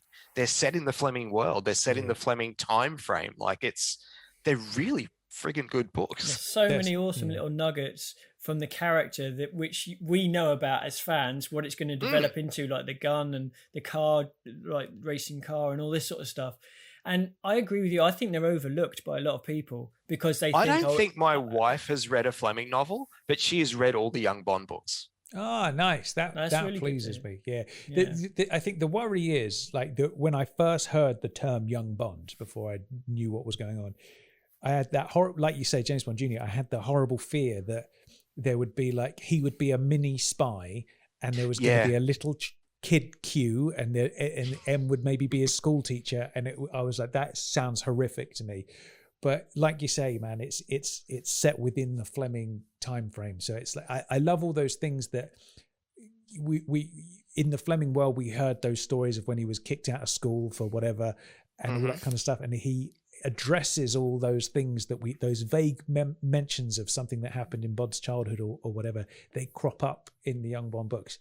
And dude, I really have to salute Charlie Hickson, man, because he set that template, didn't he, for that's what the Young Bond. Oh, hell yeah. Do. And he did such a bang up job. So anybody listening at home who has been previously turned off by the idea of Young Bond, I would say just try Silverfin and Blood Fever, because Blood Fever is brilliant. I love it so much. It's good, yeah. Yeah, Silverfin's great, but Blood Fever is the one that really was like, oh, these are great. For me, strangely, I really like Double or Die.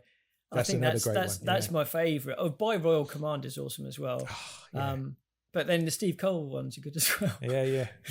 Oh, they're all really good. But yeah, I just like obviously Casino Royale is my favourite Bond novel, but I was just like, I have to give them a shout out because, as you said, like not enough people know about them, and they're really good. And I said I didn't discover them till I was an adult. So, and I can read them and appreciate them on a whole other level. And they're not kiddie books at all. They're really solid books. You've just reminded me, my nephew's coming up to a certain age now. So I think his next birthday, or maybe it's Christmas, I'll be like, right, let's get it started. To be fair, I've already watched a lot of the films with him and he's really, really got into it. So I think the books is definitely the next step. Get him in the Young for sure. Yeah. Very nice. Cool. Question number 3 then. Who is your favourite actor to play Bond? Again, it's similar to the first one. I do love them all for very different reasons. Again, Walther to my head, I have to say Pierce. Is that because he's behind you with a Walther to your head? But no, it's yes, Roger was the first Bond movie I saw. So like I said, I've always loved Roger, just in general, but for that reason. But seeing Pierce stride across the screen, the big screen, as my first big screen Bond experience, followed by that whole, GoldenEye pre-title sequence and stuff. Like, again, there's not a lot in it between Pierce and Daniel, but I got to give it to Pierce.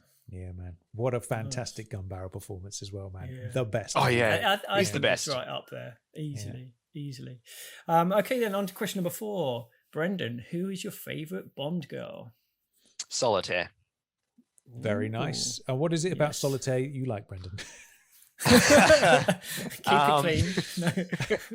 The fact that she still looks as good now. No. I mean, she's just gorgeous. Jane Seymour, she's a stunning woman. First Bond movie I saw. I love the back and forward with her and Roger. There's just something about her in that movie. She's just, yes, she's stunning. But Jane Seymour's a good actress. She always has been. If I could, obviously Ursula's stunning as well, but if I could have a time machine, I reckon I'd be going back to Solitaire. And like we often say, the greatest long-term investment as well. You can't go wrong with a bit of Solitaire. That's true. Is there time before we leave for lesson number 3? No sense going off half-cocked. Question. Here we go. I love it. Question number 5 then. Who is your favourite Bond villain?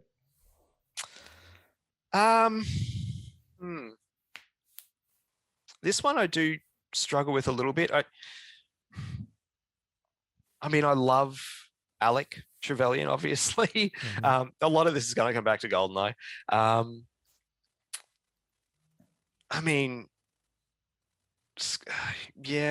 Scaramanga.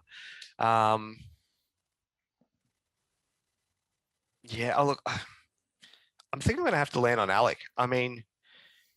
The fact that it was, that he was a 00, gives it a whole other a level. It's things that they've sort of tried to do again recently, I think, with not as much success. Linking villains to Bond's past and stuff. But with Alec, it was personal. That hand-to-hand fight in the satellite dish. Mm-hmm. I still think it's, people go to the train fight, in Goldfinger and stuff like that. But I think that fight in the satellite dish mechanism in GoldenEye, it's fucking brutal. Like you can feel those punches, and it's, he's not, he's not the mustache twirling, cat patting villains sort of you think of with Bond. But it's the fact that he wasn't that I think makes him my favorite. What I think's great about that is that's like having Bond as 007 go up against a fellow 00 who's gone through the same training as him. That's such a formidable foe for him, isn't it? Because he's got all like the way he knows how to turn the watch off and all that kind of stuff. It's like that's such a cool idea. The one thing I often think I wish they'd have sort of moved more in the direction is where, at the end where he says to him, James, I was always better. I wish they'd have just ramped up that rivalry between them a little bit more, because they were mates, you know what I mean? They were good friends and stuff throughout the thing. But like, I feel like there could have been a bit more heat between them if there was that more, just the level of competition between them was maybe ramped up a little bit. But yeah man, that fight is absolutely brutal, like boots to the face. God knows what going on. It's I mean, like you say, with the from Russia train fight, that's a great fight, absolutely. But I think that GoldenEye one, man, it's similar to the stairwell fight in Casino. Like there is such a real brutality to them. I think we'll be looking at those fights in 20 years and they'll still look as great as they did then and they look today. They are brilliant. And the fact that there's no score in that, when they're really exchanging blows, like you can hear and feel every connection, every breath, every kick. Like it's very, very, very like brutal, I think is the only word I can think of. But I mean, it's a hardcore fight. Like I think what they did with Alec, they tried to sort of replicate a little bit with Silver later on. And I think Silver's a great villain too. Sort of, Alec by way of Heath Ledger's Joker, I guess. But it didn't, to me, it wasn't quite as good. And I also think too, like I love the Bond movies where your pre-title sequence is its own little adventure. I kind of wish they'd go back to that. That hasn't been a thing for quite a while.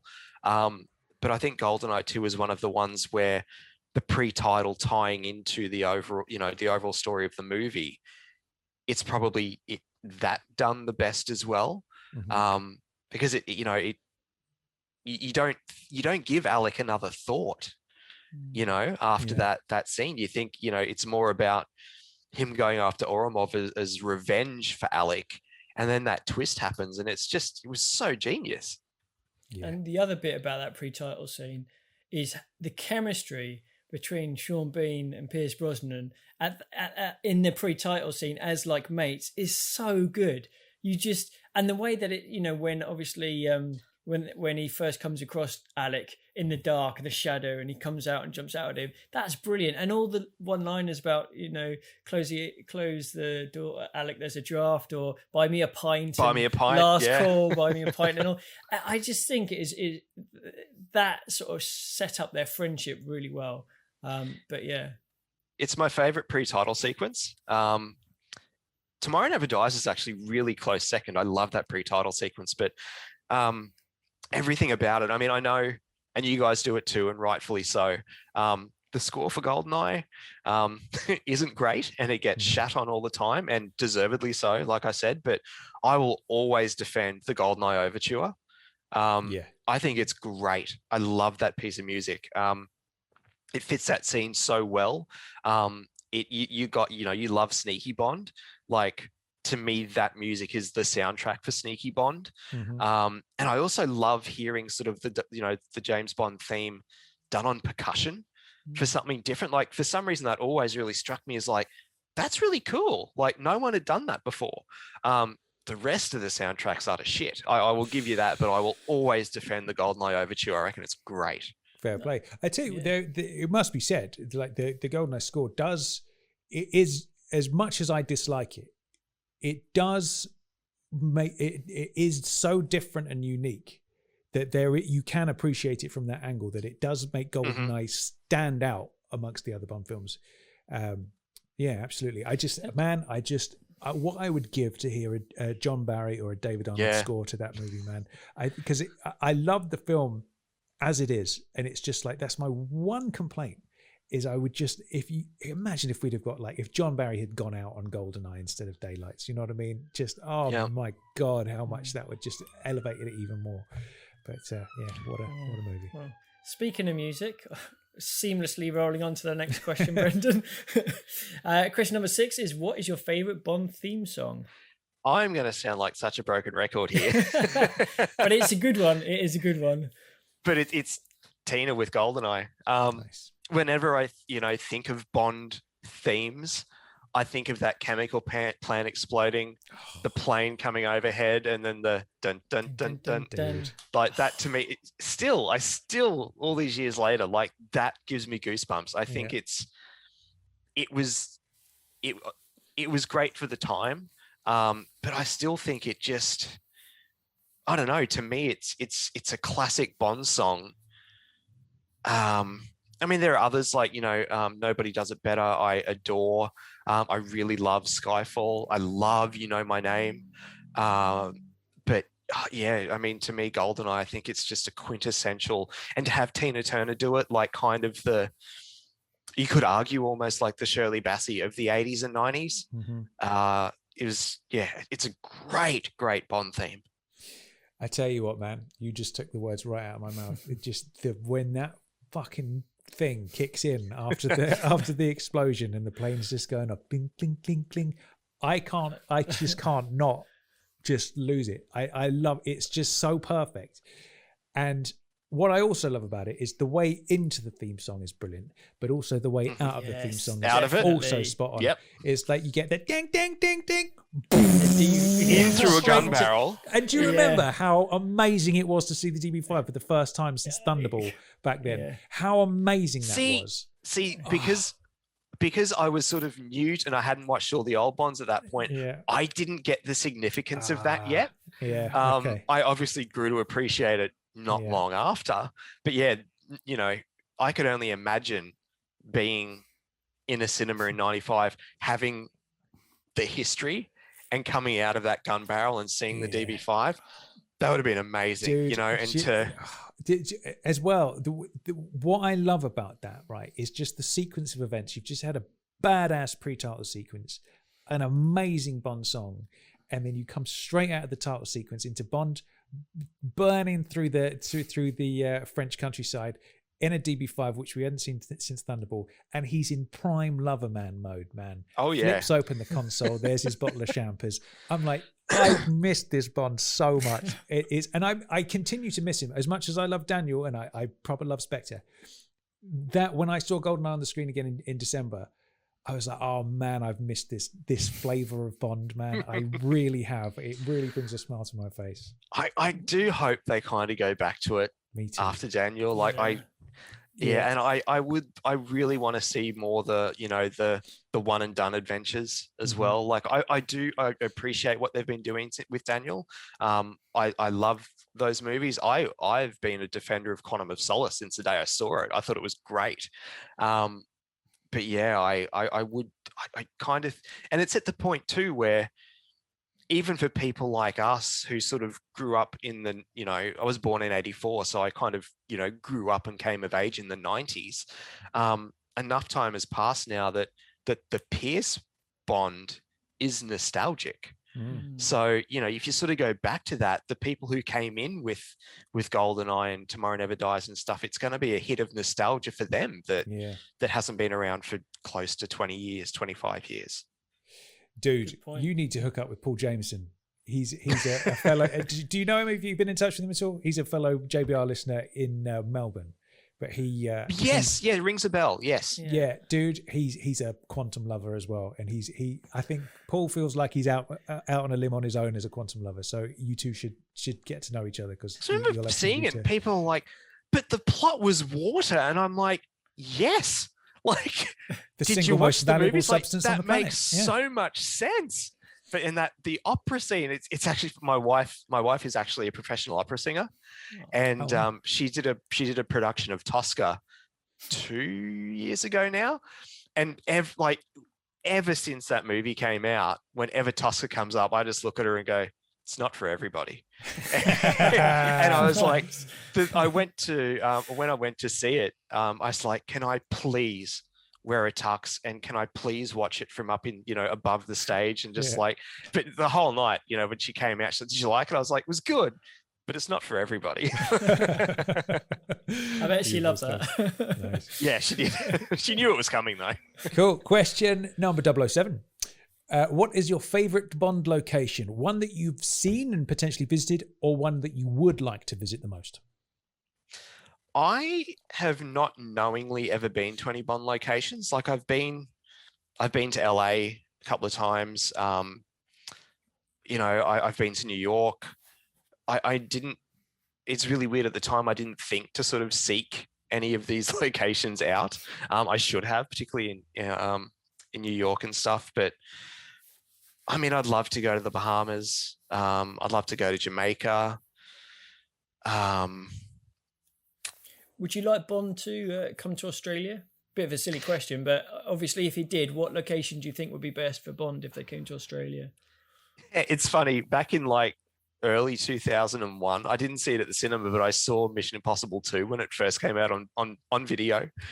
And I look at that movie now and I'm like, man, it's not a good movie. But back then I was just like, see, this Bond should be able to come to Australia. This is what I've been saying all these years. That movie was awesome. And, but I mean, there are a lot of, really like tropical locations, particularly sort of in far north Queensland. Like I'm in sort of southeast Queensland. I mean, I don't want to say like, the outback, because it's such a stereotypical thing, but I mean, there are a lot of desert locations, beautiful cityscapes and stuff now. Like, yeah, anywhere would work if the story was right. Like Bond these days, particularly in the Daniel era, like it hasn't really so much been about, these sexy international locations and stuff. Skyfall barely left London. So if the story was right, Australia could work anywhere. Good point. Definitely. Well, it will. One film will get over there, I'm sure. America, Canada and Australia, like it's got to happen. Like it's beyond time. It's bananas that Rome wasn't used pre-Spectre as well. Rome is such a prime target for Bond. It's bananas that never happened. So yeah, I mean the list is getting smaller of places he's not been. So it's got to eventually. Exactly. Yeah. Okay, we've got 3 more questions for you, Brendan. Question number 8: what is your favourite pre-title scene? Should we just skip that one? I think we've covered that one. I forgot that was one of the newer questions, but yeah, definitely GoldenEye. All right. Yeah, shout out to Tomorrow Never Dies as well. But yeah. Okay, we'll skip that then. We'll go on to question 9. Now, this is another new one. This is an interesting one. What would you say is your most controversial or unpopular opinion as a Bond fan? Ooh. I do have one, and I don't think it's one I've ever said publicly before, and you might end the interview right here. I've got a few of those opinions as well. Yeah, go on. Let's have it. It's not a good Bond song at all, but as a standalone song, I don't hate Die Another Day. As sort of like just an electro pop song. Okay. I don't hate it. So you phrased that in a very specific way. As an electro pop song, you don't hate it, but as a Bond song, how does that feel? Yes, as a Bond song, I don't think it works. But I think I'm not a Madonna fan. I never really have been. Well, I never have been. But her track from 2000, Music, if you remember that one, like it had like Ali G in the video clip and stuff. Yeah. I thought that was a banger. Like I loved that song. It was one of my favorite songs of that year. And Die Another Day is very much, I think it was produced by the same guy. Like, she was sort of doing electro pop at the time.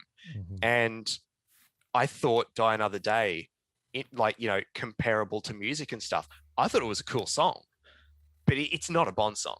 And I understand the shit that it gets in regards to that. But if that had just come out as a single, not related to Bond whatsoever or stuff, I guarantee I would have dug it. Just as like a song you hear on the radio. Would you have gone out and bought it on CD? Well, I bought the single anyway because it's a Bond song. So I guess yes. But yeah, I mean, back then, like, I think a CD single here in Australia then was like $5. So I would have spent $5 on it. All right, you're not alone, Brendan. There are people out there that like it as well. So don't feel like it's just you. Maybe not Tom, but it's not a Bond song, but it's just a standalone pop song. It's not the worst. I don't hate it. All right, fair enough. Good one. Cool. Nice. All right, then final question. Oh, feels like I'm in therapy to get that questions. Number 10, quick fire question. What is your favorite scene in the entire series? Look, this might sound like a cop out, but it's the gun barrel. If that counts as a scene, can you choose specifically an actor, or because obviously there is differences, a specific gun barrel, because there are differences between quite a few of them. Well, just in general, I think the gun barrel, because there's nothing like, whether it be at home or particularly in a cinema, the screen going black and those white dots going across the screen. Unless you're watching Quantum of Solace. Well, yeah, or Skyfall. Or perhaps Skyfall, yeah. And Casino. Yeah. Actually, funny, the first time I saw Casino, I went to a preview screening of that like a couple of days before it came out here in Australia. And I didn't know what lay ahead of me. I didn't know the greatness I was about to witness. I was never, Craig, not Bond or whatever, but he didn't look like Bond. He sort of broke that mold that we'd known Bond for decades at that point. And this movie opens and there's no gun barrel. And I shit you not, I can remember physically sitting in my cinema chair. And for those watching at home, I was just like, arms folded, I had the sour look on my face. And I didn't enjoy the first time I saw it. I saw that movie a couple of 4 or 5 times in the cinema. But the first time I saw it, I didn't enjoy the pre-credit sequence of Casino because I was in the absolute shits. Yeah. I was just like, what the fuck? How can this it's a Bond movie. Where's the gun barrel? Yeah. Then when it happened and how it happened, I was like, okay, you got me. Yeah. You won me over. I'm with you. And from that moment on, it was, I fell in love with that movie. But prior to that, with Quantum, I get story-wise why they did what they did, because it's the same adventure. It's the same story carrying on. So I get it. I still think the bullshit reason for not having a gun barrel at the start of Skyfall is like, he wanted that walking down the corridor as the opening shot. You could do that. Yeah, having the gun barrel makes no difference. So I don't think. Yeah, no, absolutely not. I've investigated that myself at length, and you've got that horn blast that's like wow when he first appears, and it's like that fucking sound is not important enough to get it to forego the gun barrel completely. What you would do, here's easily what you do: you have the gun barrel, and then the iris comes down to the corner, and then it opens up onto an empty corridor. And then just Bond fucking walks in. That's it. Yeah, perfect. That's all you need. For me, or even just like a panning shot, and then you hit the corridor and dun it, and he stepped it would have the same impact. Yeah, exactly, 100%. If you really needed the horn blast, but for me, right, I think the knowing what Casino Royale is and what it was doing, I think what they did with the gun barrel was genius, and I loved it. Right, absolutely. Now, that's the only time you should ever mess with the gun barrel. After that, it goes back to where it always should have been at the beginning of the film, and you don't mess with it. It doesn't belong at the end. What are you sticking it at the end for? Stick it at the beginning, right? Now, there is another school of thought, right? With the Daniel films, right? The whole quantum chase, when they're on the ropes dangling and all that kind of stuff, and he turns and fires into the camera, there was a point where they were considering making that the gun barrel for Quantum. It's too far in. Well, that's the issue, because then it would be the longest pre-title sequence by a country mile. But I thought I kind of like that idea in the sense that maybe Daniel's gun barrels would all be like that, you know, in that style. That's like a different way of doing it purely for Daniel. I don't know. What do you think about that? Do you think that's just a terrible idea, or do you think there's done right? It could work, but I think Casino was lightning in a bottle. And that was just such a genius is the only word I can think of too. Like it's so good the way they did that, and just the style of that gun barrel. Like it's not like any of the others. You know, to the way they followed it up with Quantum, I think that is the worst gun barrel. I like that movie, but I hate that gun barrel. Yeah. I'll be honest. In November 2015, when I finally, you know, when Spectre opened here in Australia, again, I went to a previous screening the night before it opened. Had like 10 or 12 friends with. We got a big group together and went and saw it. I physically cheered when those white dots started coming across the screen, because it was like, finally, like I haven't seen, you know, should I say since 99? Because the Die Another Day gun barrel's pretty shit with the 3D bullet and stuff. But it had been forever since having that, here we go, that moment in this, at the, you know, the cinema, and I wasn't the only one that cheered. There were people in other parts of the cinema who you could tell were like, oh, thank fuck, here we go, we're back, you know. But I think we said before, like, I think Pierce's gun barrels were the best. I think probably the Tomorrow Never Dies one, because of the music that's used. His turn and shoot is just spot on. The Roger ones, obviously they've repeated a lot of them. I still don't know how I feel about the George one. Like, I know the getting down on one knee was his way of making it his own. I still don't love it. I mean, I've got a signed photo of it here. I still wish he was standing up just for continuity's sake. But there's, I mean, I know it's not, I guess it's not technically a scene, but the gun barrel to me just encompasses everything that's so cool about this character and these movies. And like I said, there's nothing like, whether it's pressing play on a DVD, a Blu-ray, an old school VHS, and nothing compares to sitting in the cinema, particularly for the first, you know, seeing a new Bond movie for the first time, and those white dots going across the screen, followed by that iconic gun barrel. Like, you know, there's a reason I've got the shirt. Like, I just, that image to me, it's beautiful. It's art. It's stunning. And I love the gun barrel sequence. They're amazing. That is a great choice, man. You're absolutely right in that, especially when you go to the cinema and you're sitting down and you're seeing a Bond film for the first time, and you see the little thing pop up on the screen about what certificate it is, and with the signatures and all the logos go past, and then you wait for the moment where it goes black, music kicks in, white spots. It's like chills down your spine moment. It's like a get ready for what's about to happen. And there's nothing else like it in cinema, in anything else. There is nothing remotely like that gun barrel. I've said before, it's such a weird thing. Like, what is that exactly? Like, do you know what I mean? Like, there's no other film that has anything remotely like it, and it's such an unusual thing, but it is infinitely cool. Yeah, love it. Good choice. I do. I just thought too, I thinking of this, you know, talking of this, so it did make me think of a question I wanted to ask you guys, because it's something I've been struggling with my Bond fandom for the last literally 12 months. How are you guys and your excitement for No Time to Die? Because for me, I mean, last year I had my tickets to opening night. You know, I had them, and I'd bought, you know, there's a chain of cinemas here that have a thing called Gold Class, where it's, you know, they're smaller theaters, recliner chairs, you know, you get full waiter service. You have to be over 18, you know, they're like a real boutique cinema.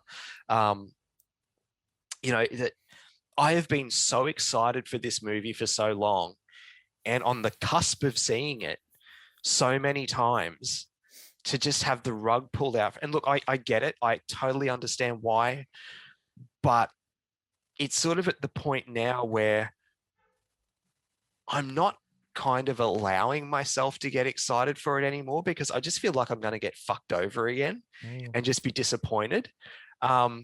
I mean, as soon as it comes out, I mean, I'm obviously going to be there at the earliest screening I can, and just probably have half a chub sitting there waiting for it, waiting for that gun barrel to start, Yeah. But I don't know, like the last 12 months, it's just like it's just, and I hate to say it, but I've just been burnt a little bit with not. Again, I really have to say, I understand why. I get it. But at the same time, it sucks to have been so excited so many times and just have it snatched away from you when you've been so close so many times. Yeah, I mean, I feel like an asshole for saying that. No. I know. Given why. I totally understand where you're coming from. I must admit, I feel kind of the same at the moment. Like, the problem was, man, is we were so close, and it was like over here we had so many events lined up. We had tickets to the Paris premiere. You know, we had so many events set up and booked that we were like, it was 2 weeks away or whatever it was. It was so close. And then, and again, like you say, of course, we know why it happened and why it had to happen and all that stuff. And then I completely, again, understand why, of course, when they put it back and then they have to put it back again and then they have to put it back again, I understand exactly why. If it had come out any time up until now, it would have been a disaster. So it's like, you had to, it was the only option. But in terms of your excitement level, you know, they released, remember they released that little teaser video that was like a 10-second thing of just Daniel walking into shot and then the title of the film when they first revealed the title of the film. That for me was where my fire started burning, and I was like, "Oh my god, I'm so excited for this!" And then seeing the trailer, that's when you got in touch with me, didn't you? Absolutely. And then the trailer, obviously, which we can't say anything about because Chris hasn't seen it, so no spoilers for Chris. And then being brought to fever pitch, and then it being the rug being pulled out. I must admit myself, I'm kind of a bit like, all right. It is what it is, and I, as it is right now, I feel like there needs to be something to bring us back to that point, and I don't know how you do it. I don't know how you do it. It's not their fault. It's nobody's fault. It's just the natural thing of being brought up to prime time, ready to see it, and so excited to having it pulled out, and the whole sequence of like the song coming out that's now a year old or whatever. It's already won Grammys, like. And so all of those things that ramp you up are just irrelevant now. So it's like, and if they said, right, it's out next Friday, I'm not sure I'm that excited to see it next Friday. Do you know what I mean? And that's such a weird thing because of course I wouldn't believe it till I was sitting in the theater. Yeah. I don't know how I get that back. And maybe in however many months there is, and it finally does come out, maybe by then it's changed, but I don't know how. Like, it's not like they can do another cut of the trailer, because I wouldn't watch it if there was another one, because I've already seen enough, and I'm already still in the dark about everything, so I'm happy. I've just seen some cool shit that I'm excited to see, but I don't know how they ramp us up again, and maybe they don't even know how they do it, because this is such a weird situation. But the thing that really sucks is like, it should have been out before COVID. You know, like if it had stuck to that November 2019 release date, we'd already have it on Blu-ray on our shelves. We could watch it as many times as we wanted. It's like, just being so close so many times. It's really hard as a fan. And it's because I'm a fan, I feel the way that I do, but then I feel like an asshole for feeling that way as well. And I was just really curious to see how you guys feel. Yeah. Plenty of others out there that feel the same as you. How about you, Chris, though? Because you didn't engage with all this. No, stuff. Exactly. It's been no different to me because of the build up to the French premiere, I was getting excited for, but I still didn't know anything about it. But ever since it's been delayed, I've kind of always thought, well, it's going to be delayed. And I don't know enough about it, and I haven't allowed myself to get excited. So for me, it hasn't made any difference at all until I know everything is going ahead. But I've spoke to loads of fans, I've seen loads of comments, and there are plenty that feel the same as you. It's just you know, shit happens sometimes, and it's affecting the whole world. And eventually we will get to see it, and when we do, it's going to be amazing. It's just, you know, between now and then, just have to keep ourselves busy watching the others, and you know, I think when there's a more a higher chance that we know it's going to happen, we'll allow ourselves to get the hype back. But until then, it's just play it easy. It's a tricky one, isn't it? Because it's so understandable. But at this, like, if, for example, let's say it was some bullshit legal dispute or something that was keeping it off the screens, and it was just locked in a vault while a court case was happening, that would be, I think, more frustrating. We'd riot. Yeah, you know what I mean? That would be terrible. But like, nothing has been going on for the last year, so it's like it's just fallen into that bucket, sadly. But yeah, I do know what you mean, man. And it's not anybody's fault at all. It's just, it is what it is.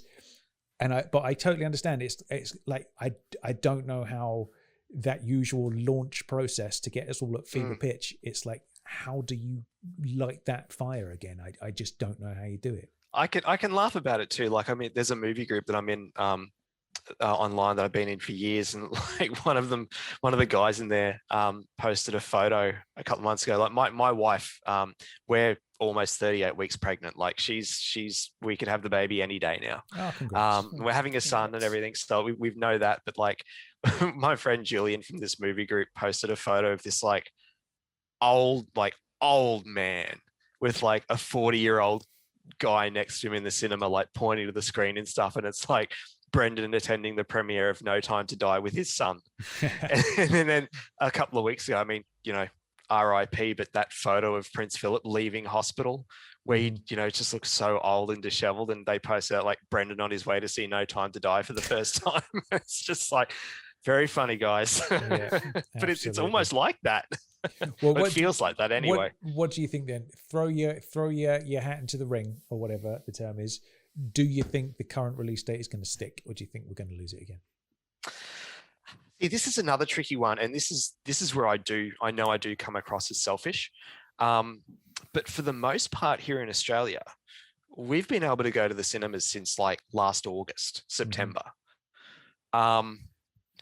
So knowing full well that I could go and see it and everything be okay, and it keeps getting taken away from me, that does add an element of kind of, oh, this sucks to it. Because life's pretty normal down under, isn't it? For the most part, like we had a scare here almost 2 weeks ago. There was a little cluster that broke out. I think, 8 or 9 people got it. They put Greater Brisbane into a 3-day lockdown.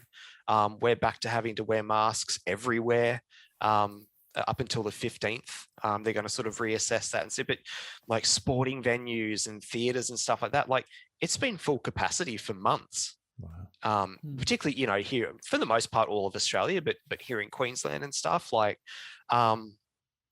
which is why I've really appreciated, Warner Brothers with what they're doing with their releases this year, like releasing it to cinemas where you can, but then doing the direct streaming with HBO Max in the States.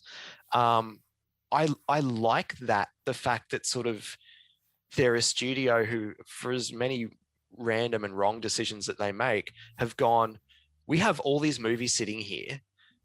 They're not making any money by just sitting in a vault somewhere.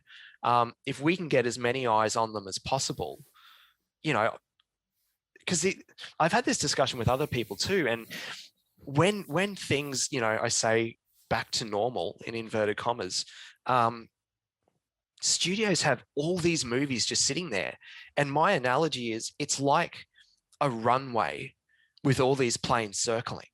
You can only land so many at a time.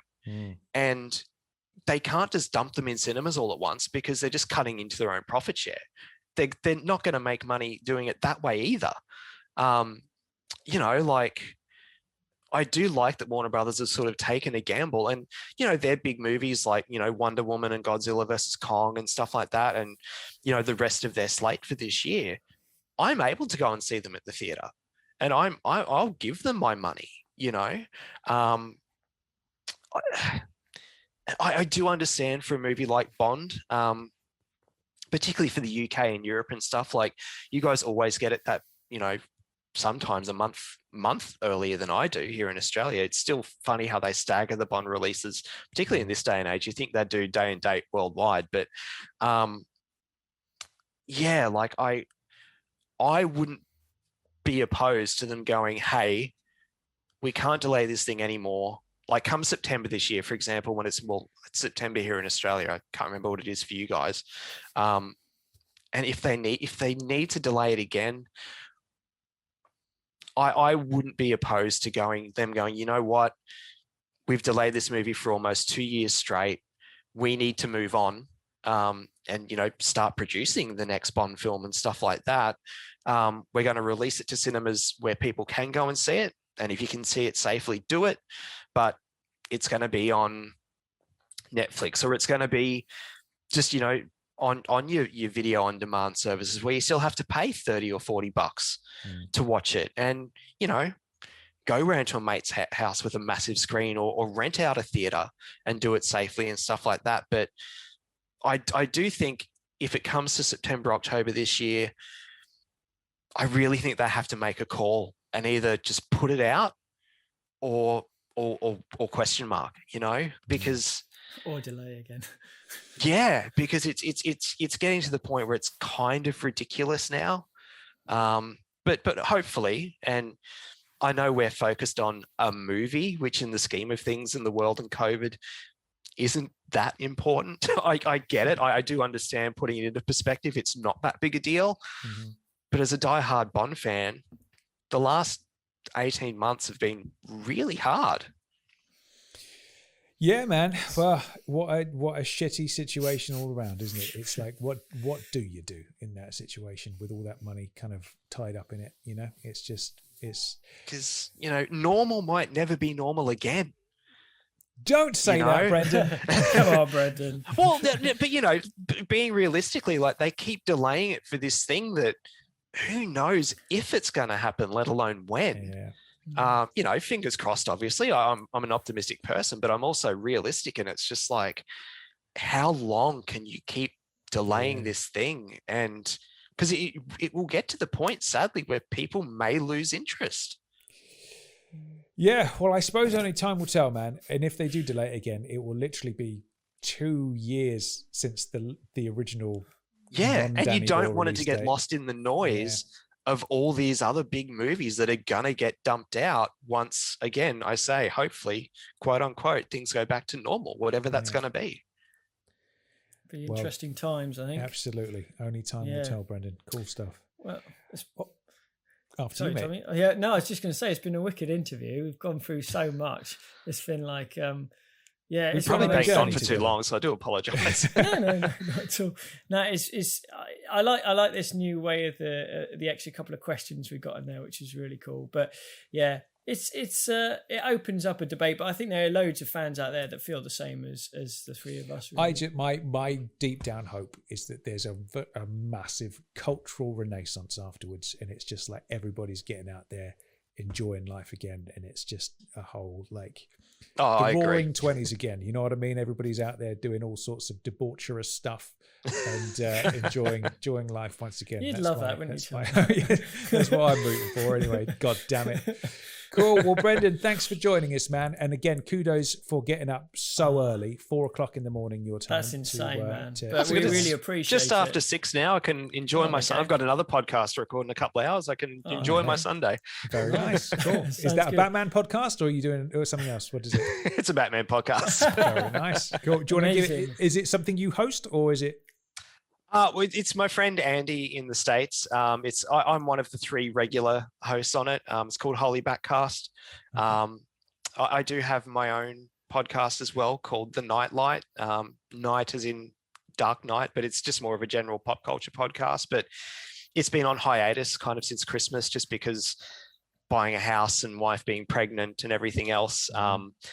It's sort of taken a bit of a backseat, but in the back catalogue, there are a few Bond episodes there. Like I did a countdown of my favourite Bond songs. I've had Harris Thomas on quite a few times. We discussed, we did a special episode on the passing of Roger. We discussed the 10th anniversary of Casino.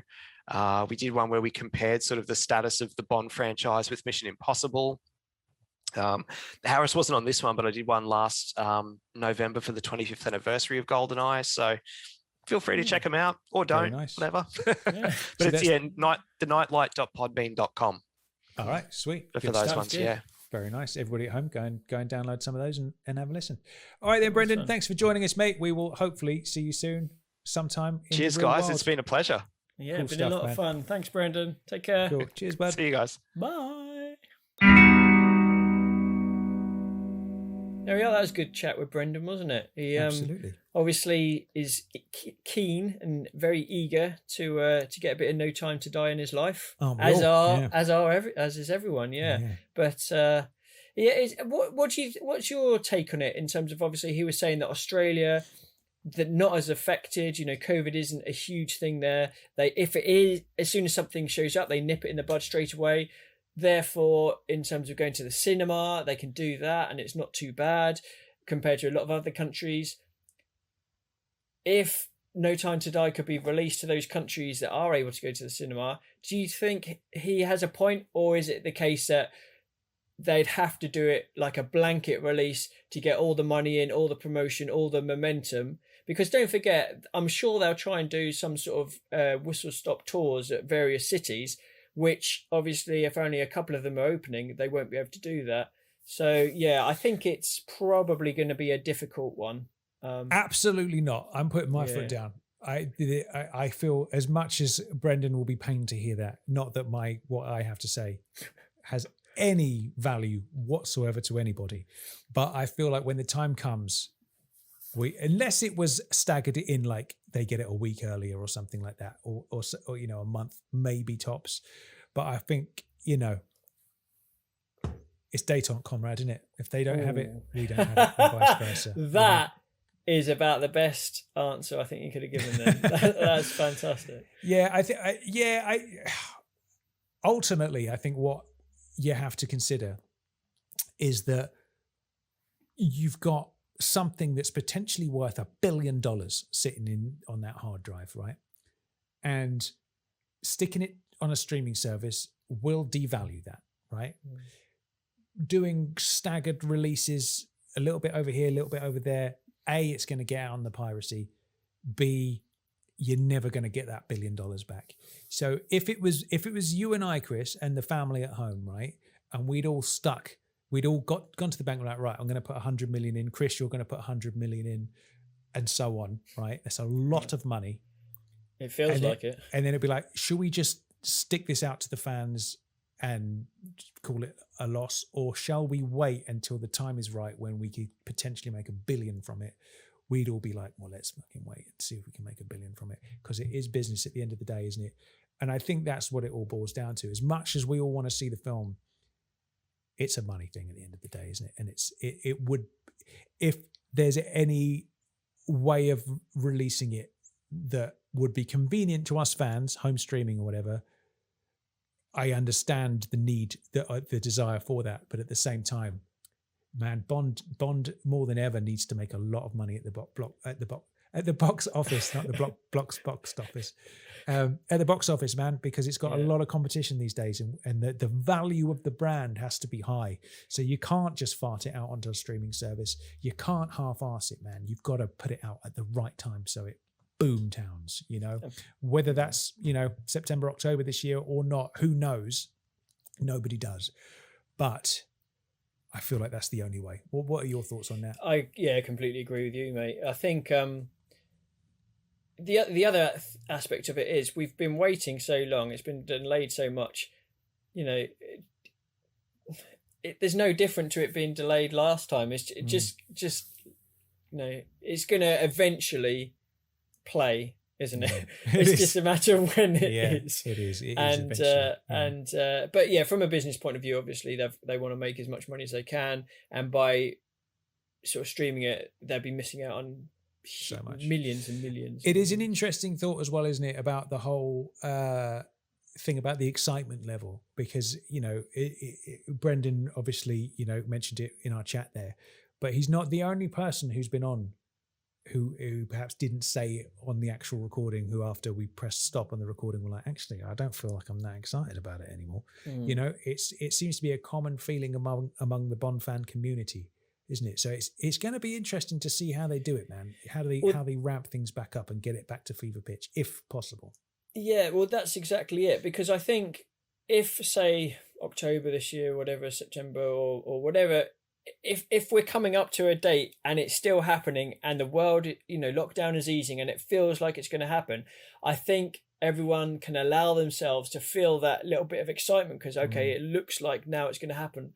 But you made a really good point about what does Eon do to boost that even more. Obviously, we mentioned the theme song, the trailer. Like you said, you don't want to see another trailer. You know, you've seen enough to whet your appetite. Obviously, they could release that again. But in terms of hitting you with some sort of new way to excite you, what are they going to do? And it'll be interesting to see what happens actually from that point of view. Yeah, man, because it's not something that's normal, is it? It's a completely new situation. So we will see. You know, I know a lot of people will be like, well, they should do a new song with somebody else because they didn't like Billie Eilish, but you know, that's not going to happen, is it?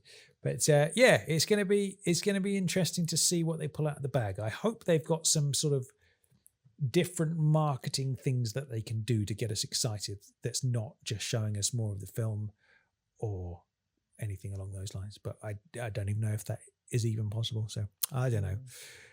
But hey ho, that's about it for this week, isn't it? For the interviews. So let's crack on with a bit of. Who wrote the score for Live and Let Die? Who played Helga Brandt? How did she die? Who wants to stop while the water is Olivia? It's Tommy Trivia. That's right, it's time for Tommy Trivia. This is where Chris whips out his Trivial Pursuit deck and quizzes me on the questions. What JamesBondRadio.com. No, there you go. That's not good. No, less said about that, the better. Right. Okay, here we are, folks. It's Tommy Trivia. Again, you can have casted characters, the films, which I believe you selected last time, vehicles, gadgets and weapons, locations or crew, and behind the scenes. I'm going to go locations, please. Locations. Okay, first up we have, in what city does Silver disguise himself as a policeman? That would be London. I believe it is. Well done. Okay, on to question 2. Who composed the music? I'll give you a big hint on this one. He's done quite a few of them. I'm going to guess John Barry. Yeah, it was Thunderball, but nicely done. Okay, we're on to casting characters. What actor makes his final appearance in Moonraker? That would, of course, be Bernard Lee. Good old M. Would. Sir Miles. Good old M, yep. Poor old Bernard. Okay, we're now on to the films. Blofeld has cured Ruby's allergy to what? Chickens. Yes, indeed. Nice. Good one. Guy, man, you're flying through these. Okay, we've only got 2 left. We're on to vehicles. In what vehicle does James Bond escape high-fat kickboxing school? Does that have a special name? Like a little boat, isn't it? But it's a little boat. Is it a long boat or a tail boat? It's a long tail boat. There you go. But I'll give you that one. Yeah, I'll give you that one. Nice. Final. Oh, here we go. This could be the one. This could be the one. Right. Gadgets and weapons. What date does Bond hit when he throws a knife in Draco's office? Do you remember there's a calendar and he throws a knife? But today is the 13th. I'm superstitious. So that would mean he hits maybe the 14th? Okay, I'll give you a half mark. Okay. So it is the 14th. That's brilliant. That is superb. Okay. But I also need a month if you want a full mark. Oh, shit. So it's something the 14th. Do we remember what month the calendar it is? Oh, dude. I'm going to say January. Oh, close, but no cigar. It was September the 14th. That's it. I suppose it would have been pre-January, wouldn't it? Because there's Christmas scenes. That's it. Dickhead. All right. Well, nice. But all right. that was a tricky one. But 5.5 out of 6. Boombastic. I've definitely done worse than that in the past. Now, Chris, are you ready? Yes. I don't know if I am, but yeah, go and hit me with it. You know what it's time for now, don't you? Go on then. It's time for Bond Busters. There it is. Okay, so for any new recruits, this game was invented last week. And basically, I'm going to dive into the James Bond lexicon, which if you haven't bought it, it's only just come out in the last couple of weeks. If you haven't bought it yet, go and get yourself a copy from Amazon, the James Bond lexicon. We're going to delve into the depths of Bondian detail, where Chris asks me for a letter. I dive to that letter in the lexicon, and I ask him a question based around that letter. So if Chris was to say, I'll have a tea, please, Tom, I would turn to the tea pages and I would find a question related to a character, place, or thing related to Bond that begins with T. All right. Is that all clear, Chris? Did that make sense? It is indeed. Yep. All right. So give me your first letter. My first letter today, Tom, could I please have a Z, or for our American cousins, a Z? A Z. All right. I wasn't expecting that, You know what I've also just discovered, Chris, is that it does actually go into the numbers at the end of the book as well. So there are, the numbers 0 through 9, wow, 10 through 20, and so on. So that is at play as well. Okay, right. Chris Wright. Yeah, why did I pick Z? What Z, or what Z, for our American brothers and sisters, is one of 2 gypsy women who fought to secure the affection of one of Vavra's sons. Ooh, I believe, is that Zara? Zora. That's it. I'm thinking Zara because it's my better half's favourite clothes shop. There you go. Ding, ding, ding, ding. It is Zora. Zora. Not the high street clothing. Although store. I don't think I should get that because I answered it wrong to start with. Well, I don't know. Are we accepting first answers as gospel, or are we half mark maybe? How does it work in original Bond Busters? It's a good question. I'm going to have to watch old school blockbusters and find out what Bob does. Yeah. All right, I'm going to give you the mark because it's a new game. We're new into it. We're starting out as well, aren't we? We are indeed. So. Let's take it easy. So, give me another letter, please. Okay, could I have a N, please, Tom? An N. Okay. Let's have a look at that. An N. You did say N as in Nigel rather than... I did. Nigel Small Fawcett, yeah. Okay. Let's see. Ooh. Okay, this is going to be a challenging one for you. Okay. Right. What N is a hot tub spa in San Francisco used by Bond and KGB agent Pola Ivanova to rekindle their intimate relationship? Is it the Nippon Spa? Shut the... How did you know that? That's disgusting that you know that, Chris. You need to get outside more. That's incredible. It's COVID, What's that all Tom, about? I can't get outside. That's a good point. How did you know that? I just remember seeing the sign for it in the film. That is unbelievable. Yeah. That is the Nippon Relaxation Spa. Well done, mate. That's I feel like I'm going to give you an extra mark for that. Just how blown away I am. All right, then. All right. Let's make it 3 out of 3. Give me another letter. Could I have a C, please, Tom? Okay, let's go for that then. There's lots of B's. Okay, let's. I tell you what, man. As I'm scooting through this, the artwork is absolutely sensational in this book, and I must say, there's a particularly strong sketch of being in the C section here of Miss Caruso, which I think a lot of our gentleman readers would thoroughly enjoy. And maybe some of our female listeners as well. Absolutely, man. Of course. Okay, let's have a little scoot. Chris Wright, question number 3. What C is the butler at Hugo Drax's California estate? I think that would be Cavendish. It is indeed. Ding, ding, ding. 3 out of 3, or 4 out of 3, because I'm going to give you a bonus point for the Nippon. You don't have to do that. That's wonderful stuff. All right. Good stuff, man. Bond Busters. I'm liking this Bond Busters game. It's good fun, isn't it? I like it. All right. That about wraps it up for this week. Big thanks to Alex Robson and Brendan Lowe for joining us today. Next week, Chris, we're joined by another 2 intrepid listeners. Next week, we have Mr. Mike Kerwin, who is our resident editing chief. And we also have from the United States, Mr. Terence Lehue. He's up next week as well. So another double barrel Bondian bout of goodness coming your way next week on JBR. Until then, I've been Tom Sears. I've been Chris Wright. And JBR will return next week. See you then, See everybody. You, bye. Hope you enjoyed the show. Good night.